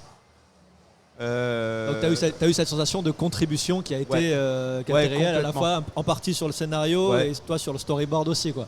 Ouais. Ouais, donc je peux comprendre que ça fasse quelque chose, et du coup de voir son nom sur le... Ouais. Ouais, voilà. Puis même de voir des gens qui te disent j'ai vu tel épisode, ça m'a fait réfléchir à tel truc, machin et tout. Bah c'est cool. Bah ouais, cool. c'est clairement good vibe. Parce ouais. qu'encore une fois, bah, moi c'est ce que Sangoku a fait avec moi quand j'avais 11 ans, tu vois. C'est comme quoi c'est l'histoire qui se répète. Eh ouais. Et vous? Eh oui. Ah ouais, c'est beaucoup moins bien que toi, quoi. Mais non, oh là là. Faut broder. Ah non, mais moi, j'ai pas d'histoire derrière d'enfance et tout ça, mais non, Alors, mais moi, en général, bah, en fait, du coup, c'est en plusieurs fois dans le sens où, c'est par exemple le fait, enfin, ce que j'ai beaucoup apprécié, notamment, c'est la première fois où on m'a confié la direction artistique d'un projet, que ce soit, même si c'était pour des trailers ou des clips ou autre. C'est montre une marque de confiance aussi, quoi. C'est ça, et où en fait là du coup j'ai pu mettre ma propre patte, ma propre manière de voir avec des gens qui étaient en mode, qui m'écoutaient, tout ça. Enfin c'est un peu débile, mais ça fait super plaisir. Et en plus c'est des choses que je peux pas montrer parce que c'est des NDA. D'accord. Oui. Mais c'est cool. Mais et sinon c'est vrai qu'il y a aussi souvent par exemple pour Arcane, j'avoue je suis assez contente du résultat final. Je trouve que il y a des moments où on a beaucoup sué. Ouais, bah, et il y a des moments où on se dit toute cette sueur. Franchement, c'est cool. Au vu du résultat, franchement. Voilà, c'est ça. Je dis c'était pas pour rien. C'est ça. Donc, je dirais c'est un peu moins beau, mélancolique et tout qu'Étienne, mais c'est. Ah, c'est pas mélancolique. Pardon, basé sur l'enfance, mignon, plein de messages. Moi, c'est moins bien. Alors, il y a moins de Mais voilà, messages, en tout mais cas, ça n'empêche pas que ça reste une œuvre qui est. Arcane, en tout cas, moi, je pense qu'on fait quasi l'unanimité à dire que. C'est un banger, voilà. C'est trop bien, j'ai kiffé. T'as Voilà. résumé, voilà, sur tous les points. Donc. Non, mais après, du coup, dans vos métiers, je pense que aussi vous avez peut-être des notions de 3D qui peut aider du coup à la post-production. Je pense notamment le rôle de directeur et directrice artistique, où tu dois du coup savoir un peu toutes un peu les bases dans tous les maillons de chaîne que tu diriges. Notamment, justement, tu parlais de matte painting. Pour ceux qui ne savent pas, du coup, c'est la recherche de textures et des réflexions et tout ça sur des objets, sur des humains et tout ça. Donc je pense que tu dois avoir une bonne connaissance sur ça, et même toi en tant que storyboarder finalement pour guider les autres maillons de la chaîne. C'est vrai qu'en fait selon les tâches qu'on a pu occuper pendant notre parcours, c'est vrai qu'on se retrouve confronté à plein de méthodes différentes de fabrication, et automatiquement on doit s'adapter, que ce soit avec différents logiciels ou avec différentes techniques, donc en effet 2D, 3D. Alors après moi je suis plus 2D, mais c'est vrai que je suis obligée, même si je sais que je suis pas une tueuse en 3D, de connaître un minimum comment ça fonctionne, quels sont les logiciels à utiliser pour pouvoir justement donner mon avis sans avoir l'air de quelqu'un qui est parachuté. Et même après, c'est hyper important de connaître toutes les étapes de fabrication, en général un minimum, parce que bien sûr, je ne vais pas donner des leçons de storyboard à Étienne, mais par contre, je sais comment ça fonctionne, je sais comment fonctionne une mise en scène ou ce genre de choses. Et du coup, ça va aider au niveau de tout le parcours de connaître un petit peu tous les métiers, toutes les étapes, même si on a sa spécialisation. Comme ça, on a nos petites techniques, nos petites manières de faire. Et puis, de toute façon, comme on travaille en équipe, en cas de doute, même que ce soit sur un logiciel, sur une manière de faire ou autre, on va voir les autres, on délègue, on se renseigne. C'est ça. On bosse pas dans notre coin, quoi. C'est hyper important. C'est vraiment un travail d'équipe en fait. On bosse chacun dans son coin. Voilà. Je vais faire sensiblement la même réponse, mais c'est pareil au storyboard. Nous, on n'a pas besoin de fabriquer de la 3D. Par contre, il faut qu'on ait quand même une vague idée de comment ça fonctionne. D'accord. Et de qu'est-ce qu'il est possible de demander à des équipes de 3D. Mais voilà, nous en storyboard, ça reste essentiellement du dessin, du croquis. Oui. Après, par exemple, certains storyboarders, si tu veux faire une séquence, encore une fois, où la caméra se balade dans la ville, il y a certains storyboarders qui vont faire une vidéo 3D. Balade, et qui vont l'intégrer dans le logiciel pour redessiner par-dessus. Mais là-dessus, c'est pas un prérequis. Moi, par exemple, je le fais pas. D'accord. Mais voilà, c'est vraiment ça, c'est qu'en fait on est dans notre spécialisation, mais il faut toujours avoir conscience de comment fonctionnent les autres départements. Oui. Alors, je pose toujours ce genre de questions, mais moi j'aime bien savoir ce que vous pensez à chaque fois de ça. C'est aujourd'hui, si quelqu'un veut se lancer, qu'est-ce qu'il lui faut, qu'est-ce qu'il doit savoir, est-ce qu'il y a quelque chose qu'il doit prendre en compte? C'est-à-dire que si on vous disait vous allez être, si on se mettait à votre place quand vous étiez plus jeune, qu'est-ce que vous auriez aimé qu'on vous dise sur ça? Sur rentrer dans le milieu. Ouais. Sur le milieu en globalité, parce que j'imagine qu'il y a en poche en fait. Moi, ce que j'aurais aimé qu'on me dise à l'époque, c'est t'inquiète pas, on peut être heureux sans avoir fait les gobelins. Ouais. Mais c'est peut-être moins le cas aujourd'hui parce que maintenant il y a de plus en plus d'écoles. C'est moins le cas. Mais moi, je sais qu'il y a 10-15 ans, il y avait un élitisme autour des gobelins. Ouais. Vraiment, quand tu étais étudiant et que tu n'étais pas pris au gobelin, tu avais l'impression que ça y est, tu ferais partie des merdes. Et tout ça, quoi. Et ce truc, moi, je l'ai ressenti encore quelques années dans mes premières années de boulot, où il y avait, on a déjà rencontré avec Céline, par exemple, des réalisateurs qui, à l'époque, disaient « Moi, j'embauche que des gens des gobelins ». Oui, tout ça, question de réputation ce et truc, tout. on l'a vraiment entendu, on l'a déjà vu, quoi, tu vois. Et sauf qu'en fait, des gens qui, à l'époque, qui faisaient les gobelins, c'était peut-être 10% de la main-d'œuvre dans le dessin animé. Donc ça, moi, j'aurais bien aimé qu'un Étienne du futur puisse venir me rassurer là-dessus. Pas de souci, tu pourras quand même travailler sur des belles œuvres. Parce qu'en fait, au final, après quelques années dans le milieu, on se rend compte que c'est pas l'école qui fait l'homme. Ça, c'est vraiment un truc que je trouve hyper important. C'est pas l'école qui fait l'homme. C'est pas parce que tu as raqué hyper cher pour une école que tu vas tout de suite avoir un super boulot de DA. Tu as des gens qui n'ont pas fait d'école et qui généralement, justement, sont plus frais, sont plus flexibles, ils ont moins une espèce de tampon, tu vois, parce que chaque école a un peu son style. Et moi, voilà, il y a vraiment un truc que je souhaiterais dédramatiser au niveau des études.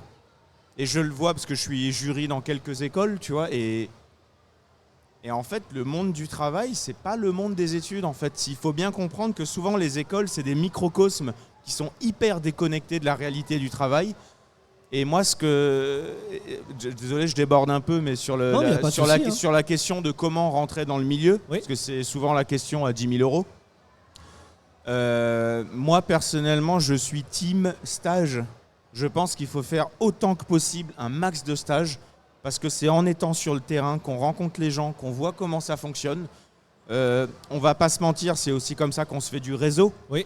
Parce que y a un milieu, c'est quand même un milieu de réseau aussi. Ça, être intégré déjà dans le monde professionnel avant c'est-à-dire que c'est un truc con, mais si tu fais du bon boulot et qu'en plus on voit que tu es quelqu'un de sympa, bah oui, on a plus envie de te rappeler. Oui, ça c'est Donc sûr. vraiment essayer au maximum d'être sur le terrain. Voilà. Et toi, qu'est-ce que tu aurais aimé qu'on te dise, toi? Sans transition, passage de balle. Hop. C'est pas ça, parce qu'après je peux parler longtemps, donc j'essaie. Non, mais y a pas de... En tout cas, c'est super intéressant. En tout cas, cool. franchement. On y reviendra ou alors. Ouais. Bref, Céline.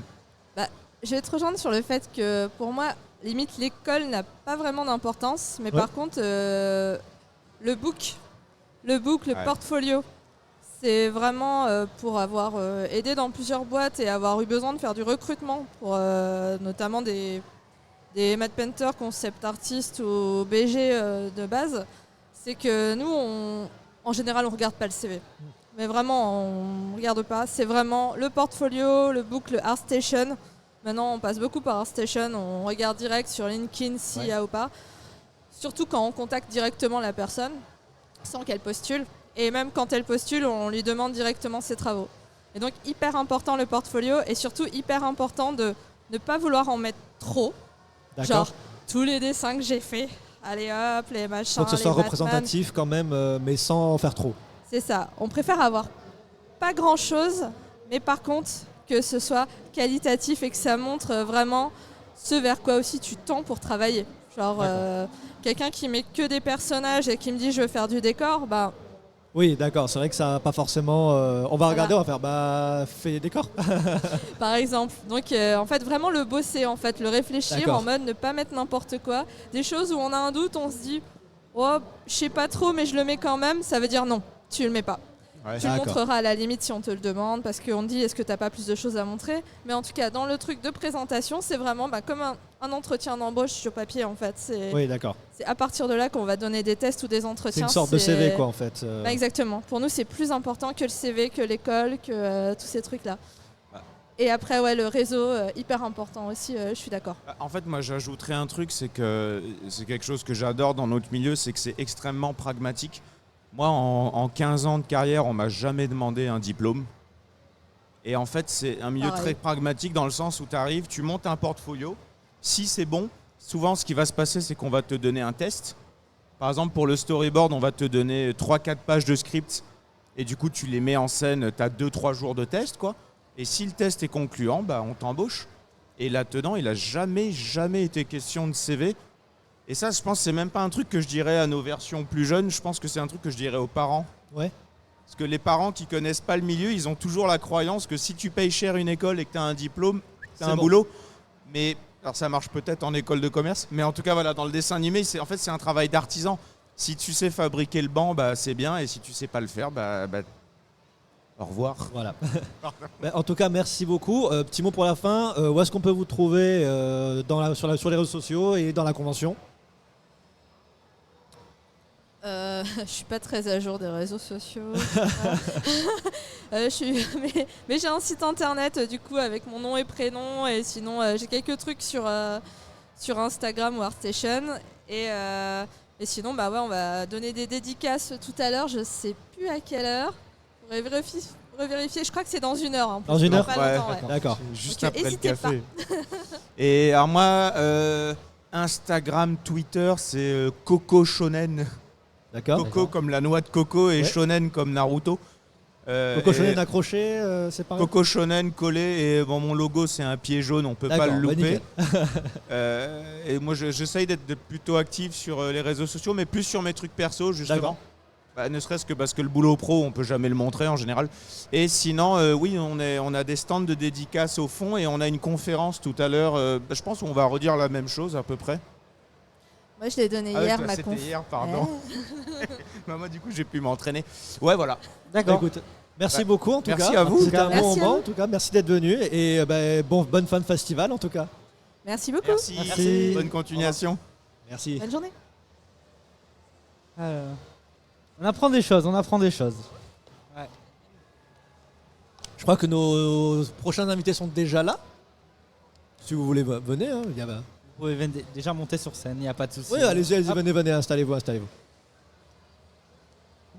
tout cas, c'est cool parce qu'on voit plein de parcours différents. Et Par c'est contre, trop bien. alors, je vous préviens, si ma voix elle disparaît pendant le truc, là, c'est dû aux 3 jours, je commence à... c'est bon, je tu commence à- satures un peu. Là, Là, je commence à, Aïe, aïe, là, aïe. je commence à le sentir au fond de ma gorge, là, donc ça commence à être... Donc, apaise ta voix un peu, parle moins fort. En fait, c'est peut-être pour ça que je parle plus près du micro que tout à l'heure, c'est parce que tout à l'heure, je parlais un peu plus loin, ça allait, et maintenant, il faut que je me rapproche vraiment très près pour qu'on m'entende. Ça commence à être compliqué. Bonjour. Bonjour, messieurs. Bonjour. Bonjour, comment Je sais allez-vous? pas si je parle bien fort. il dans le faut parler en Bien fait proche du micro. vraiment en à fait. quelques centimètres du micro, On va quoi. le mettre là du coup. Ouais, bon, bonjour. Bonjour, comment Bonjour. allez-vous? Très bien et vous? Très bien. À part la voix qui commence à partir au fur et à mesure, mais sinon ça va. C'est que le milieu de la journée quoi. C'est pas fini. Oui, on a quand même 2 jours dans les pattes déjà, donc voilà. Comment vous allez? Est-ce que vous passez une bonne convention? Ben plutôt bien, très bon salon. D'accord. Pas mal de gens, donc c'est cool, bonne rencontre. Ça fait plaisir. Très bien. Du coup, on va vous laisser vous présenter, messieurs, voir ce que vous faites, voir aussi où on pourrait potentiellement vous retrouver dans le salon. C'est important de le dire pour les gens qui nous regardent et même les gens qui passent dans les allées, qui nous écoutent. Donc, allez-y. Attends, il entend pas Présentation, trop. ce que vous faites, Présentation. qui vous êtes, ce que vous faites. Une petite voilà. présentation de vous, ce que vous faites. Alors, Gilles Broche, donc moi je suis à la fois auteur je suis auteur d'un livre sur les mystérieuses cités d'or qui est sorti il y a 10 ans, Ah oui. quasiment jour pour jour maintenant. D'accord. Demain, ça sera pile les Demain 10 ans. Voilà. Et je suis auteur d'expositions au sein du Japan Tour Festival. Je fais depuis l'origine aussi, je fais à chaque année une exposition sur un thème différent, toujours en lien avec l'animation. Et cette D'accord. année, j'en fais une sur le clip Let You Down, justement, dont Nourdine est le producteur. Alors, Et Lia, je notre invité je général, sais est pas le si on entend réalisateur. bien. Moi, je vous entends pas très bien. Oui, parle bien Ouais, du vraiment micro, près tu peux du le micro. rapprocher, il n'y a pas Parlez de plus souci. proche. Plus proche du micro, c'est ça? Là, Oui. comme ça, il faut vraiment le manger, presque. Par contre, j'entends rien du tout de ce que vous dites. hein. Vous m'entendez pas non plus? Ouais, faut vraiment Non, le je manger aussi le micro. Comment? Ah oui, c'est Vraiment compliqué. manger le micro apparemment. Ouais, il faut bien être proche du micro. Ouais. D'accord, comme ça. Ouais, Nickel. Est-ce parfait. qu'il faut que je recommence? S'il vous plaît. Depuis le début? Comme vous voulez. Donc je recommence. Donc Gilles Broche, auteur d'un livre sur les mystérieuses cités d'or qui est sorti jour pour jour il y a 10 ans D'accord. et que j'ai dédicacé pendant plusieurs années ici au sein du Japan Tour Festival. Et en parallèle, donc, je fais chaque année une exposition au sein du festival sur un thème différent en lien avec l'animation. Et donc, comme je disais, cette année, le thème, c'était le clip Let You Down. Donc, Nourdine est le producteur et notre invité principal, Ilia, est le réalisateur. D'accord, très bien. Donc, moi, c'est Widad Nourdine. Je suis producteur d'animation au Japon depuis plusieurs années maintenant. Et je suis peut-être le seul et un des rares producteurs étrangers, parce qu'il n'y en a quasiment pas. D'accord. Et en plus d'avoir réalisé le clip de Cyberpunk Edge Runner, que Gilles a fait une exposition dessus et avec qui on a travaillé avec Ilia, je travaille sur plusieurs autres animés donc, assez connus, donc One Piece, Bleach, Vinland Saga, L'Attaque des Titans, Spy Family, My Hero Academia, Ranking of Kings et plein d'autres séries en plus que je fais actuellement. Très bien. Du coup, je sais pas par où commencer. Donc comment vous décrirez vos activités du coup oui, voilà, sur quel est le rôle d'un producteur, comment on en arrive du coup à faire une exposition en convention, voilà. Pour prendre l'exemple en tant que producteur, quel est notre rôle, qu'est-ce qu'on fait exactement, c'est que déjà on nous donne à nos projets, on nous donne un budget et nous on doit réunir les équipes, trouver les agendas et faire en sorte que le projet se fasse en temps et en heure et avec le budget qu'on s'était fixé au début. Et de ça, après, nous on a des personnes comme Gilles là, qui est présent, à qui on donne tous les assets qu'on a.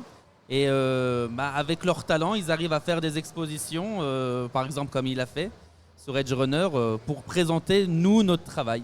Donc il a réussi à résumer en quelques slides tout le processus que nous on a fait sur plusieurs mois. D'accord, ok. Donc du coup sur l'exposition, qu'est-ce qu'on va pouvoir y retrouver justement sur l'exposition que vous présentez finalement c'est sur une sorte de vulgarisation aussi du métier de producteur, si j'ai bien compris. Alors on a commencé par un petit historique déjà de la licence Cyberpunk, depuis le jeu de rôle des années 80 jusqu'au jeu vidéo et l'animé qui est sorti l'année dernière, pour arriver au clip. Et ensuite, à partir de là, on décline toutes les étapes successives qui ont permis justement de voir le jour au clip. Donc ça part du scénario, au storyboard jusqu'au... Donc en fait ça permet de vulgariser un peu comme on a eu juste avant avec des animateurs et tout ça. Du coup tout le panel de métiers qu'il y a au sein d'une production animée, et de montrer aux gens en fait qu'il n'y a pas forcément 6 personnes qui travaillent, mais une multitude de personnes qui travaillent ensemble pour arriver finalement au résultat final, comme la série Cyberpunk de Netflix. Du coup. C'est ça, surtout que dans l'animation japonaise, par exemple, on a rencontré pas mal de jeunes ou de personnes qui veulent faire de l'animation. D'accord. Mais quand tu leur dis, qu'est-ce que tu veux faire exactement? En fait, c'est quoi Parce que nous, c'est divisé en départements, en métiers. Donc un réalisateur n'est pas un animateur. Un animateur n'est pas un créateur de background, de décor. Pareil pour les coloristes. Et chaque métier est vraiment séparé. Et d'ailleurs, réalité, c'est que par exemple, ceux qui font du décor, c'est pas des animateurs pour nous. Oui. Donc pareil, ceux qui font des effets, c'est pas des animateurs pour nous. Donc c'est pour ça qu'en fait, il faut apprendre à se spécialiser. Et le fait de voir, par exemple dans l'exposition, de voir chaque étape différente permet de comprendre en fait chaque métier d'une certaine manière, de voir à peu près à quel métier il fait quoi dans l'animation. Et ça aide à comprendre certaines étapes beaucoup plus facilement. D'accord. Autre chose à rajouter? Tu voulais rajouter autre chose ou Non, c'est toi quand même qui a créé du coup cette exposition. Donc le but initial, effectivement, c'était de montrer tous les métiers qu'il pouvait y avoir dans l'animation, mais pas uniquement les métiers artistiques, mais aussi les métiers administratifs et de supervision, et derrière, tout autour, ce qu'on voit en général moins souvent, comme le métier de producteur, par exemple.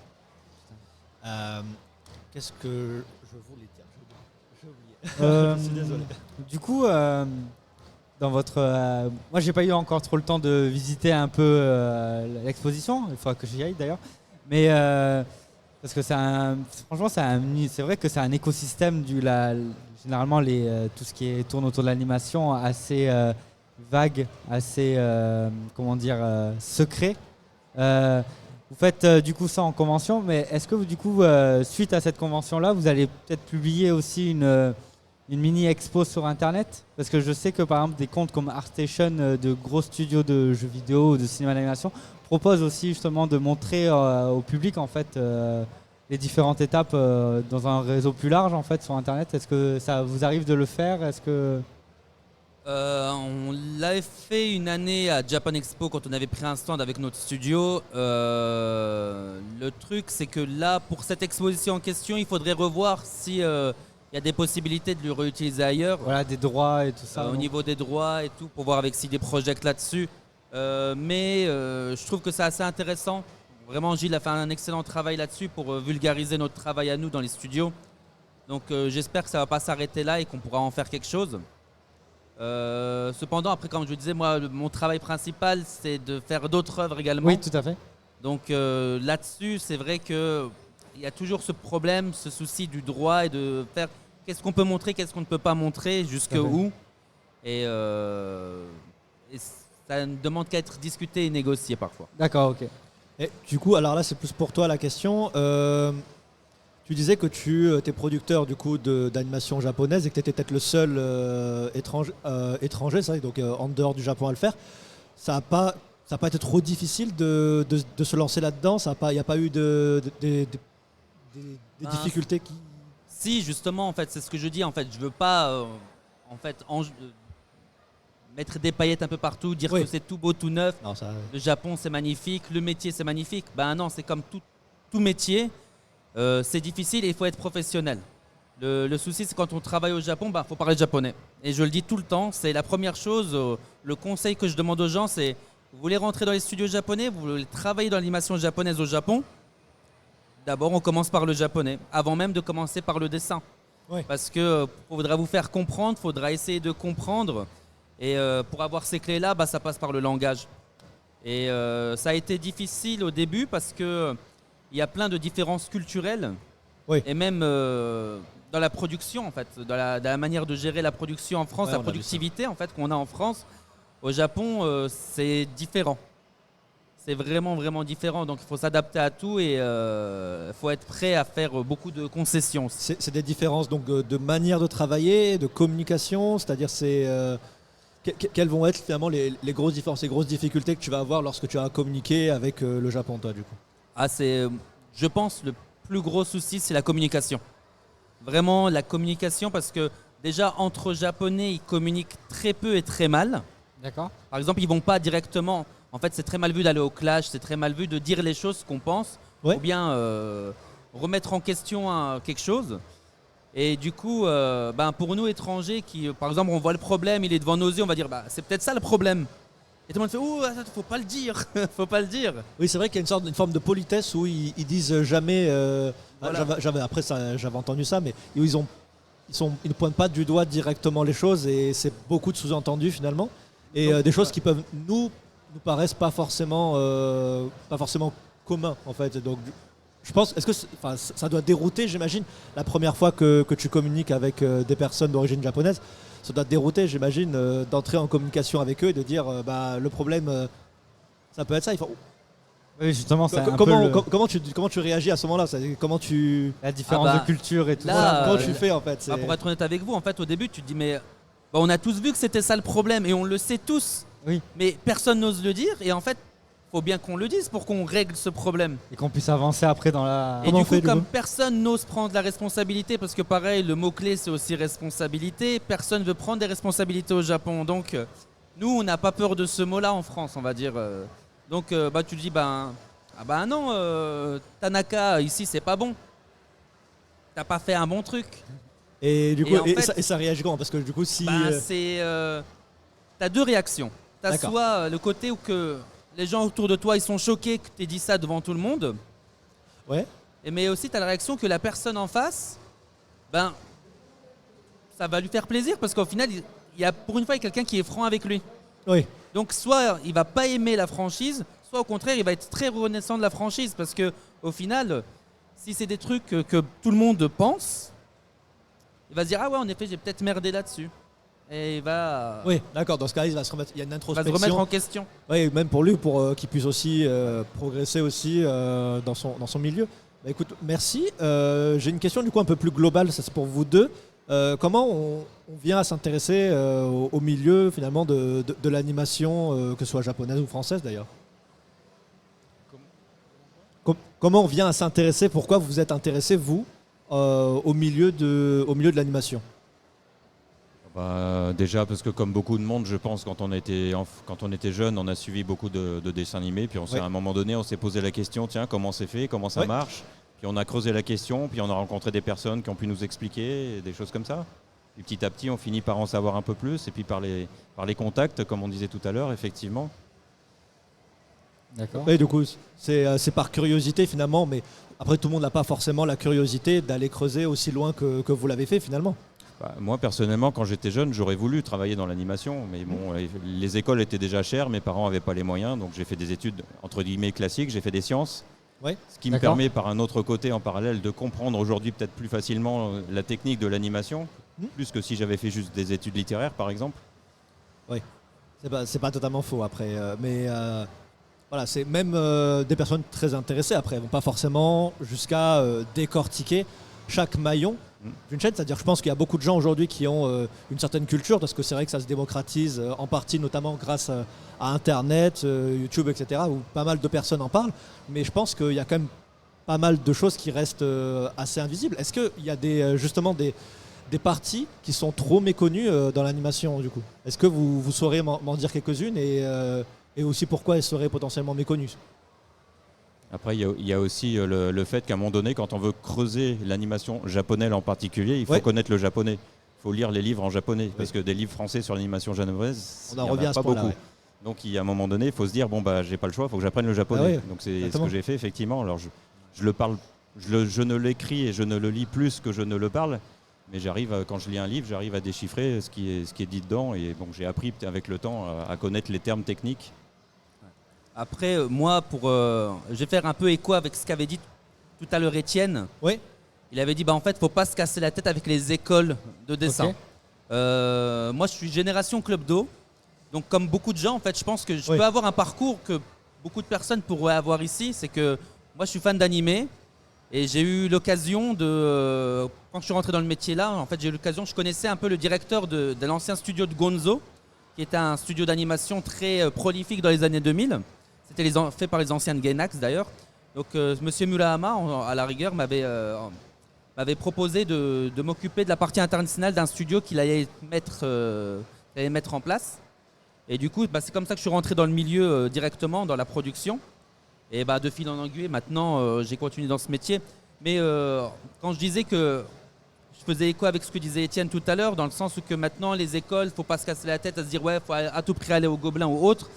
Dans ma génération, quand on disait qu'on aimait l'animation japonaise, dans les écoles de dessin, parce que moi je viens de Nancy, je me souviens qu'il avait fait les concours pour aller à l'école des Beaux-Arts, et on m'avait dit, ça c'est pas de l'art, quoi. C'était vraiment, moi je dis ça, c'était fin 90, début 2000, c'était dénigré. D'accord. Il y avait vraiment une mauvaise image de l'animation japonaise qui commençait à être de plus en plus présente dans le paysage français. Et du coup, je pense avoir mal vécu le côté du boom du Japon. Et moi, ça me fait plaisir que maintenant, en fait, il y a des events comme ça où il y a vraiment beaucoup de monde et que maintenant, en fait, c'est ce qu'on espérait à l'époque en tant que fan, c'était que la japanimation, le manga, le jeu vidéo deviennent un peu mainstream. Oui. Et maintenant, on est dedans. Oui, c'est vrai. Et donc, c'est tout ce qu'on avait souhaité à l'époque. C'est pour ça que ça peut aider les jeunes qui veulent se mettre dans l'animation de démarrer sans se mettre la pression de se dire je dois intégrer les grandes écoles et autres. Et maintenant, je vais parler du côté du Japon. Au Japon, on ne te demande pas d'avoir des diplômes. D'accord. Parce qu'on estime qu'on peut essayer un peu de te former sur place dans les studios et qu'une personne autodidacte peut très bien faire l'affaire.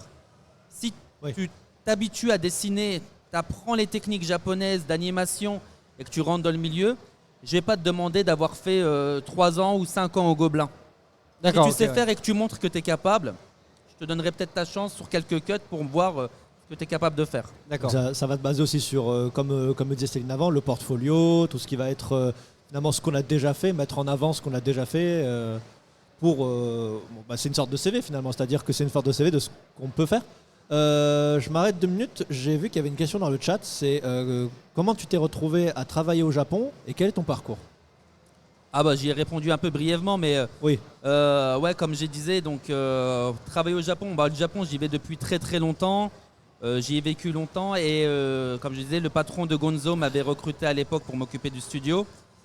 Et moi, mon parcours au niveau des diplômes, j'ai plusieurs diplômes de langage, de sciences du langage et autres. Donc bien sûr qui n'ont rien à voir avec l'animation. Okay. Mais j'ai travaillé longtemps aussi en France dans les différents salons. Je m'occupais de la vente d'animés et de mangas pour un éditeur qui était Bandai Visual à l'époque, qui s'appelait Biz Entertainment. Donc on vendait du Gundam, plein d'autres séries comme ça. Et du coup j'ai fait ça pendant plusieurs années jusqu'à ce que je décide de rentrer au Japon définitivement. D'accord. Et justement par rapport, vu qu'on va parler de production et on va parler déjà ce qu'il y a ici à la Japan Tour Festival, comment ça s'est créé le projet du coup de déjà que du coup CD Projekt rachète du coup les droits du JDR pour pouvoir l'adapter en jeu, puis après avoir l'idée du coup d'adapter l'univers du jeu en série animée. Quel était le processus? Comment peut-être vous êtes rentré en contact pour pouvoir faire cette galerie pour expliquer un peu le processus de création et tout ça? En fait, quand le jeu de CD Projekt, donc Cyberpunk était sorti, il y avait déjà CD Projekt, il avait une personne, un des producteurs dans CD Projekt était très intéressé pour faire de l'animation. D'accord. Donc il était rentré en communication avec le studio Trigger pour faire la série. Et en parallèle, Ilia était rentré en communication avec CD Projekt pour leur dire qu'il était très fan du jeu. D'accord, ok. Et ils lui ont dit, ça te dirait peut-être de faire un clip. Et lui, il a dit, oui, je suis chaud, je suis chaud, je veux. Et donc, Ilia cherchait donc un studio pour s'occuper de ça. Et du fil en aiguille, nous on se connaissait déjà de vue, on avait déjà discuté. D'accord. Mais un des studios avec lequel il devait travailler m'a mis en relation avec CD Projekt et lui. D'accord. Pour m'occuper de la collaboration. Et donc au fur et à mesure, il m'a dit voilà, si tu peux t'occuper du bébé. Voilà. Et en fait, moi je lui ai dit écoute, dans nos studios, je vais te mettre une équipe de gars sûrs et assez forts pour avoir une qualité vraiment bonne. Et on a réussi à faire ce projet-là. Et pendant l'année dernière, justement, on avait reçu la visite de l'équipe de Japan Tour Festival. D'accord. Qui voulait me rencontrer sur place. Et je lui avais dit, écoute, moi j'ai fait récemment un projet à l'international qui avait plutôt bien marché. J'avais ce clip de Cyberpunk que j'ai fait avec Ilia. Ils m'ont dit, ça serait super cool de discuter de ça et pourquoi pas de ramener Ilia à Japan Tour Festival ainsi que toi pour parler de ça. Et ils nous ont donc mis en relation avec Gilles, qui s'occupait de l'exposition, qui avait déjà cette expérience là-dessus. Et donc, on a fait des échanges avec Gilles pour expliquer un peu le process et pour lui donner un peu des documents pour qu'il puisse créer l'exposition qu'il a faite. D'accord. Merci. Messieurs, un petit mot pour la fin. Du coup, où est-ce qu'on peut vous retrouver sur la convention ou sur les réseaux sociaux ? Eh bien, sur le stand de dédicace lié à l'animation qui se trouve pile en face de nous. D'accord. À côté de la salle de conférence. Et niveau réseaux sociaux, vous avez des réseaux sociaux ? Oui, mais alors je ne poste pas forcément très souvent. D'accord. Pas de souci. Bon, du coup, si on veut vous voir, sur le stand de dédicace dédié à la Japanimation. Et après, moi, je serai au niveau des conférences sur la production au Japon. D'accord. Et sur les métiers comment travailler au Japon dans l'animation. D'accord. Plus tard et également rapidement en dédicace aussi. Et sur les réseaux sociaux, pareil, malheureusement, je ne suis pas très actif, mais j'ai un Twitter sur Hokutoriko, Hokuto comme Hokuto no Ken, et Toriko comme le manga Toriko, donc tout attaché, Hokutoriko. Merci beaucoup en tout cas, messieurs, pour votre temps. Merci à vous. Et au plaisir de vous revoir et bonne fin de festival. Merci, vous aussi. Merci beaucoup. Alors je crois qu'on a déjà notre dernier invité. Oui, il me semble qu'il est arrivé, effectivement. En tout cas, très passionnant parce que franchement, on va dire que c'est quand même un truc qui a marché, Cyberpunk, et marche encore. Et c'est vrai que l'influence du coup du jeu de rôle qu'il y a eu sur le jeu vidéo et qu'après le jeu vidéo a décidé de rentrer en contact avec des boîtes de production pour faire un truc d'animation, c'est ouf quoi. En tout cas, moi j'ai plus de voix. Là, c'est en train de.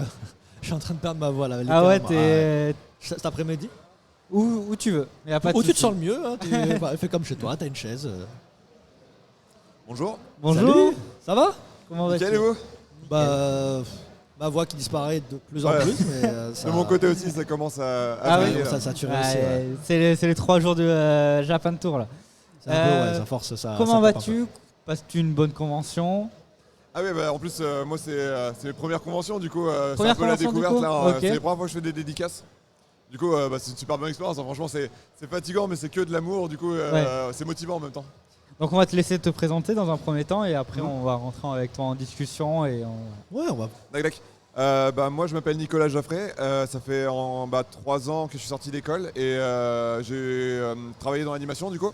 En France, au Japon et en Australie. Et du coup, globalement, le métier que j'ai le plus travaillé, c'est vraiment l'animation. J'ai travaillé en Australie sur des licences comme le dernier film qui est sorti sur des Tortues Ninja. Au Japon, My Hero Academia, Boruto, L'Attaque des Titans. Et en France, en ce moment, je suis le directeur artistique de l'animé Dreamland. D'accord. Ah oui, donc multicasquette, t'as fait... En gros, on m'a donné ma chance sur le trailer d'être character designer. C'était ma première expérience. Ouais. Et vu que ça s'est bien passé, on m'a proposé de prendre le Kara design de la série, puis la DA en échelon en faisant mes preuves petit à petit, quoi. Donc là, du coup, ça fait que 3 ans que tu es sorti d'école, c'est bien ça? Ouais, j'ai 28 ans là. Ah oui, donc en fait, tu t'enchaînes un peu quand même. Il y a une sensation bizarre parce que quand tu bosses au Japon et que tu reviens en France, tu as l'impression que tout est en slow motion. Genre, il y a vraiment un rythme effréné au Japon. C'est différent le rythme. Ouais, c'est vraiment très très différent. Après, j'adore le rythme français parce que c'était bien pour se reposer un peu, essouffler. Mais c'est bien pour se reposer un peu. J'ai eu beaucoup de chance, objectivement. En 3 ans, avoir pu faire ça, c'est vraiment. J'aurais jamais cru ça, quoi. Tu vis actuellement un rêve éveillé, en fait. Donc, oui, c'est ça. Mais en fait, j'étais même pas conscient que c'était possible de travailler au Japon quand on me l'a proposé. D'accord, ok. Du coup, en fait, ça m'est arrivé dessus. J'ai reçu ma toute première prod, c'est une prod que j'ai pas pu faire parce qu'elle était retardée et du coup, j'ai pas pu la faire. Et c'était pour Kakegurui, un animé sur le poker, on va dire. Oui, Kakegurui, oui. Et en gros, je reçois un mail dans mes spams en japonais. Et j'étais avec un ami, on voit le pop-up qui arrive et on se dit ah, c'est quoi ça? Et on regarde et en fait, nous on pensait que c'était une newsletter d'un MMORPG ou un truc bizarre. Et en fait, c'était une proposition d'emploi. D'accord. Et du coup, ce projet n'a pas pu se faire, mais j'ai un ami qui venait de rentrer sur Boruto et qui a pu me faire rentrer aussi, et ainsi de suite, de prod en prod. Et du coup, t'es allé au Japon, c'est bien ça? Je suis sorti d'école l'année Covid, du coup. Ouais. Du coup, non, j'ai pas pu. Malheureusement, j'étais full télétravail depuis que je suis sorti d'école. C'est cette année la première fois où j'ai été en présentiel dans une boîte avec des humains. Première fois, du coup, que t'es allé. Depuis que j'étais sorti d'école, ouais, j'avais vraiment fait que du travail chez moi, quoi, tout seul. C'est pour ça que aussi c'est marrant aujourd'hui parce que moi, quand je fais une production de dessin animé, je fais ma séquence et je passe à autre chose. Et je prends pas le contexte, mais là, il y a des gens qui me font ouais, j'ai regardé ça, c'était trop bien et tout. Et c'est vrai qu'il y a des gens qui regardent ce qu'on fait, quoi. Du coup, c'est bizarre de passer le mur en fait. Oui, parce qu'au début tu te dis je vais le faire, et après au bout d'un moment c'est toi qui t'y retrouves. Et puis avant de dessiner, moi je suis un fan d'animé, donc voilà, c'est ça. Donc évidemment après c'est toi finalement les retours tu les prends aussi pour toi du coup. Donc, oui, c'est ça. Bien sûr, on est énormément et moi je fais qu'une petite partie. On a vu avec l'intervenant que c'est effectivement il y a plusieurs maillons. Chaîne de production, c'est des grosses équipes. C'est une fourmilière en fait. Oui, mais surtout ça doit faire bizarre parce que techniquement quand tu crées, vu que t'es caractère design du coup, tu crées le personnage que. Pour le coup, je les crée pas, c'est un peu particulier, je les adapte. Oui, voilà. Mon travail, c'est vraiment de respecter le travail de l'auteur du coup, mais juste de faire en sorte que les animateurs soient pas en galère sur les personnages. Donc en gros, ça veut dire un peu compter le nombre de traits pour faire en sorte que ça soit pas trop important, simplifier les formes, donner de la cohérence qui des fois n'est pas dans le manga parce que imaginons d'une case à l'autre, il y a une mèche qui disparaît dans le manga. Moi, dans l'animé, si d'une image à l'autre, il y a une mèche qui disparaît, elle disparaît vraiment à l'écran. Ça va être un peu étrange. Donc soit tu la mets, soit tu la mets pas, mais tu peux pas faire les deux à la fois, quoi. Par exemple, c'est des trucs bêtes, mais le nombre de lacets sur une chaussure, je vais devoir me dire j'en mets 4, si j'en mets un de moins, j'en mets 3, c'est plus simple. Moins il y a un trait, en fait c'est exponentiel. Tu mets un trait, il va falloir le faire des millions de fois, du coup. J'exagère, mais ce que je veux dire, c'est que forcément, il faut simplifier. Et du coup, comment Comment t'es arrivé en fait à faire ce métier-là? C'est-à-dire que ça a toujours été une vocation ou alors c'est à un moment donné tu t'es dit punaise mais ça a l'air pas mal et après tu t'y es dirigé? En gros, moi je dessine un peu depuis tout petit. Je pense que ma mère a capté très tôt que j'aimais ça et du coup elle s'est mise à mettre du matos de dessin dans ses affaires tout le temps et dès que je m'ennuyais chez le médecin ou n'importe où, elle me donnait ça comme un jouet pour m'occuper ou comme une Game Boy. Ça te calmait, ça te... Oui, c'est juste, je sais pas, j'aimais ça quoi. T'aimais ça, en plus c'est bête mais ça coûte pas cher, du papier et un crayon quoi du coup. Oui. Et arrivé au collège, je pars un peu loin mais je vais faire ça vite mais vas-y, hein. J'étais nul partout à part en dessin donc j'étais en mode bon j'ai pas le choix, faut que je fasse un truc dans le dessin. Et j'ai cherché une école, du coup une fois de plus gratuite pour pouvoir faire des études et j'ai trouvé Saint-Luc Tournai en Belgique. Du coup le lundi je me levais à 4h du matin pour aller en Belgique et j'étais à l'internat toute la semaine et je faisais que du dessin pratiquement. On avait quelques cours de matière générale mais globalement c'était beaucoup d'illustrations. Après du coup t'étais comme un poisson dans l'eau du coup. Dès que ça parle de dessin j'imagine que... c'est le jour et la nuit, hein, je suis en mode, j'ai vraiment le droit de faire ça et je vais avoir des notes pour dessiner, c'est trop bien. Ouais voilà, donc c'est que t'as trouvé une vocation aussi du coup donc. Ouais, et de là, en gros, j'ai fait une licence en cinéma d'animation, donc vraiment dessin animé à Orly à l'école Georges Méliès. 3 ans de licence et 1 an de master, et j'avais 25 ans, et c'est parti pour l'industrie. Et du coup, tu parles japonais du coup? Non, malheureusement, en fait, comme je disais juste à l'instant, j'étais pas conscient qu'on pouvait bosser au Japon. J'avais pas l'intention de travailler au Japon.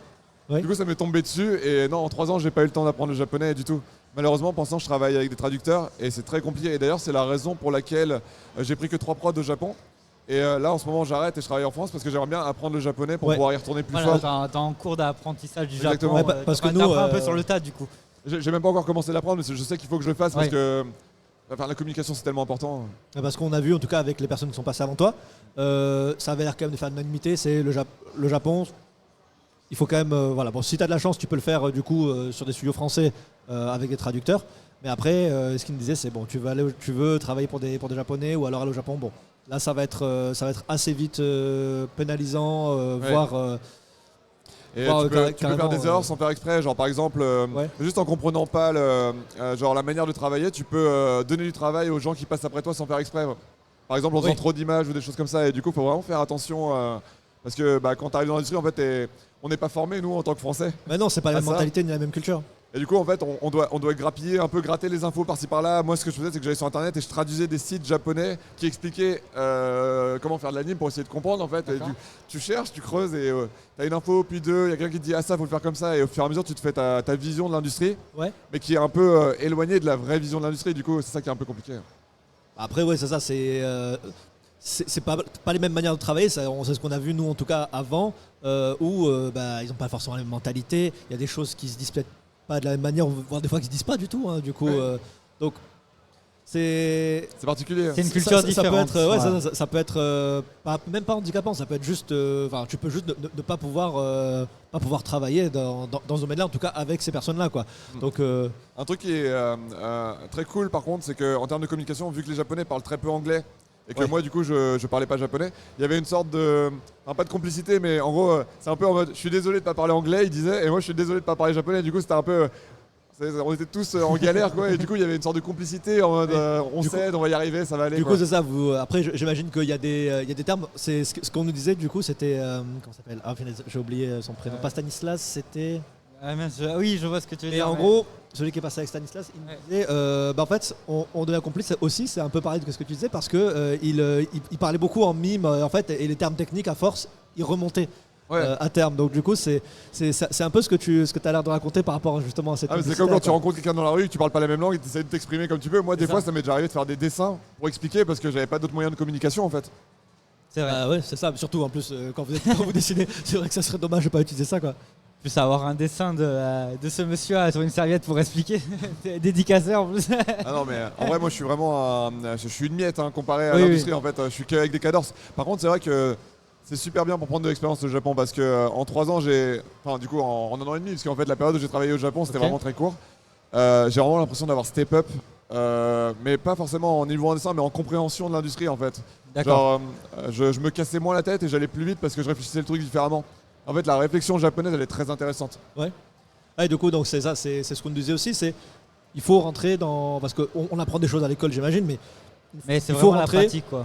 Il faut rentrer, c'est ça. On disait faites des stages, rentrez dans le monde, dans l'industrie, faites-vous un réseau. Voilà, il faut rentrer dans cet univers-là pour commencer à vraiment comprendre et vraiment pouvoir y travailler, quoi. Ce qui est compliqué aussi, c'est que en gros, en France, on a vraiment une école disneyenne. On va apprendre à faire quelque chose d'assez fluide. Et c'est pas vraiment genre aux États-Unis, t'as pas vraiment le même workflow qu'au Japon, évidemment. Et donc, en gros, le truc qui est particulier, c'est que moi, quand je dessinais du manga à l'école, parce que j'étais déjà passionné de ça, on me disait, fais pas ça, parce qu'en fait, il n'y a pas de projet de manga en France, donc t'auras pas de travail. Ce qui est logique. Donc, les écoles ont raison dans un sens de préparer les gens à l'industrie française. Oui. Et du coup, c'est le serpent qui se mord la queue, parce que pour pouvoir avoir des écoles qui apprennent à faire un pipe japonais ou à apprendre à dessiner un style japonais, il faudrait qu'on ait des dessins animés en France japonais. Et du coup, en fait, plus il va y en avoir, plus les écoles vont avoir de raisons de former là-dessus, en fait. Et du coup, ça se crée petit à petit, quoi. Ouais, mais du coup, ça veut dire qu'il y a forcément des personnes qui, à un moment donné, vont avoir la difficulté de franchir le pas, c'est-à-dire comme tu essaies de le faire, comme d'autres personnes le font aussi, c'est de se dire, ok, on nous a dit que c'était pas possible. On va quand même, en tout cas, ça va être très difficile, on va le faire. Et puis ça va ouvrir au fur et à mesure des portes. Là, c'est vrai que récemment, j'ai l'impression qu'il y a une sorte d'ouverture entre la France et le Japon à ce niveau-là. Oui. Mais ça a été long, ça a été très long. Et du coup, aujourd'hui... C'est dur d'imaginer ce que ça va être dans quelques années, mais... C'est grâce à toutes les personnes qui ont dû passer là, voilà, il est pas là, mais des Thomas Romain, des Eddie Meong, des Stanislas Brunet, ils ont ouvert la voie, quoi. C'est ça, ils ouvrent la voie et puis après, voilà, toi aussi tu es là aussi tu vas l'agrandir aussi avec les personnes de ta génération aussi. Mais qu'est-ce que tu dirais toi du coup à quelqu'un qui se dit j'ai envie de faire de l'animation, particulièrement japonaise? Qu'est-ce que tu lui dirais? Qu'est-ce que tu lui dirais de travailler? Qu'est-ce que tu dirais? Est-ce qu'il y a quelque chose, toi, que tu aurais aimé qu'on te dise, je veux dire? Moi, il y a un exercice que j'ai fait pour m'entraîner. En gros, c'est ce qui m'a permis d'être recruté au Japon. Ouais. Ce que je faisais, c'est que juste j'allais sur une prod que j'aimais bien, genre moi c'était IQ en l'occurrence. Ouais. Et juste je regardais un plan et je me dis, tu sais quoi, je vais essayer de faire un plan d'anime et je vais le retravailler jusqu'à que j'arrive à la qualité de l'épisode, en fait. Ouais, et du coup, en gros, les premiers jours, c'est pas fou. Après, je continue. Et en fait, au bout d'un mois, j'ai mis un mois vraiment à faire quelques secondes. Mais en gros, pense-moi, j'ai vraiment beaucoup appris parce qu'en fait, j'analysais, en fait, je comparais, je me disais, je regardais l'animé, mon truc, je fais, non, c'est pas bon. Et du coup, je retravaillais. Et en fait, le fait de te mettre en condition de prod tout seul dans ton coin et de te faire tes propres exercices, ça aide à, au bout d'un moment, y arriver. Après, le problème, c'est que quand tu y arrives, t'es lent et du coup, il faut retravailler la vitesse. Mais en gros, c'est comme ça que moi j'ai procédé. Ça, c'est de l'assiduité, de la persévérance. Oui, après, et du coup, c'est se mettre des objectifs aussi, quoi. Tout à fait. Et puis en dehors du niveau en dessin, parce que ça, c'est vraiment qu'une chose. Justement, s'entraîner, parce que moi j'étais vraiment jeté dans l'eau, donc c'était pas forcément la meilleure manière de rentrer dans l'industrie japonaise. Ouais. J'aurais préféré me préparer en amont et y aller.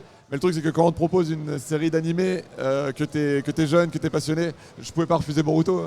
Bien sûr. Évidemment. Mais du coup, oui, j'aurais préféré m'intéresser à la japanimation un peu plus tôt et essayer de contacter des senpai japonais pour essayer d'en apprendre un maximum et y aller plus préparé. Ouais, d'accord. Donc ça, c'est le conseil, essayer de s'y intéresser au plus tôt, du coup. Et de grappiller des informations et d'être curieux et d'essayer de contacter les gens en France qui font la passerelle. Ouais, voilà, d'accord. Mais justement, comment ça se passe un peu la hiérarchie parce que tu parles de senpai, on connaît qu'il y a des disciples et tout ça par rapport à la création. On n'a pas trop cette culture en France, je crois, du senpai. Je crois qu'au Japon, ça arrive. Je sais que j'ai une amie qui bosse au Japon et elle a une personne attitrée qui est là pour l'aider à évoluer. Okay. Mais en France, ça n'existe pas trop. Moi, je fais senpai, mais c'est dans le sens où moi, ce que je fais en France, c'est que je demande des conseils à des gens et quand je vois qu'il y a un bon feeling, on commence à discuter, on devient plus amis et on s'échange des conseils au bout d'un moment. C'est plus comme ça que ça se fait. Et après, tu apprends par toi-même, tu fais des tests et tout ça. Ok, d'accord. Alors, je crois qu'on commence à être à court de temps. Oui, tout à fait. Du coup, est-ce que tu as un mot pour la fin ou alors est-ce que tu veux juste nous dire où est-ce qu'on peut te retrouver, si tu as d'autres conférences après? C'est marrant d'être sur Twitch, enfin sur live stream, parce que moi c'est sur Twitch, oui. Moi je fais des live Twitch justement où en ce moment je fais un manga. En gros, la journée je travaille sur Dreamland et le soir je prépare l'après Dreamland en écrivant un manga. Et tu le fais en live ça? Je fais mon dossier d'édition en live stream le soir. D'accord. Du coup, c'est quoi c'est facile de me trouver en fait, c'est Nicolas Jaffré, J-A-D-F-R-E. Et sur tous mes réseaux, c'est la même chose avec la même photo de profil. Du coup, globalement, on t'écrit ça sur Insta, Twitter, Twitch, tu me retrouves. Donc Nicolas Jaffré sur tous les réseaux, même photo. Ouais, juste Nicolas-Jaffré. C'est vrai qu'il y a très peu justement de personnes dans le milieu qui fait des live Twitch en fait, qui partagent leur passion, leur projet. C'est fort le manga en France. J'ai vu aucun animateur, mais forcément, en fait, on est sous NDA, du coup, on peut pas partager. Oui. Mais vu que les auteurs, ils font leur manga et ils peuvent choisir ce qu'ils peuvent montrer ou pas, mais en fait, il y a beaucoup d'auteurs de manga qui font ça. D'accord. Et du coup, on te retrouve où sur la convention, du coup? J'ai encore une conférence tout à l'heure et après j'ai fini mes bonnes questions. À quelle heure du coup? Tu sais à quelle heure? Je peux regarder s'il y a un peu le temps vite fait, je vous dis ça dans une seconde. Oui, on a 2 minutes, il n'y a pas de problème. Hein. Et du coup, ça serait sur la scène qui est à côté là, du coup. J'ai pas retenu mon planning par contre. C'est la conférence principale. Bravo, ça vient en conférence. Scène, ça vient en conférence, ça connaît pas son plan de route. C'est découvrir les métiers de l'animation et la pré-production, conf Anime Manga. Anime Manga, et c'est. Donc ça doit être là-bas du coup? Il n'y a pas écrit, mais ça doit être là-bas, ouais. Et c'est à quelle heure? C'est à 15h30. D'accord. À 15h30 du coup. Okay. On nous fait signe qu'il faut vraiment absolument qu'on coupe le live. En tout cas, nous, pour ma fin, c'est la fin de la Japanto Festival. On va se retrouver sûrement dans l'après-midi sur la scène de Zermal pour animer un peu de jeux vidéo. Et on vous laisse tout de suite avec une belle transition. Et on vous dit à de suite sur la chaîne de Pandora. Bisous. Bisous.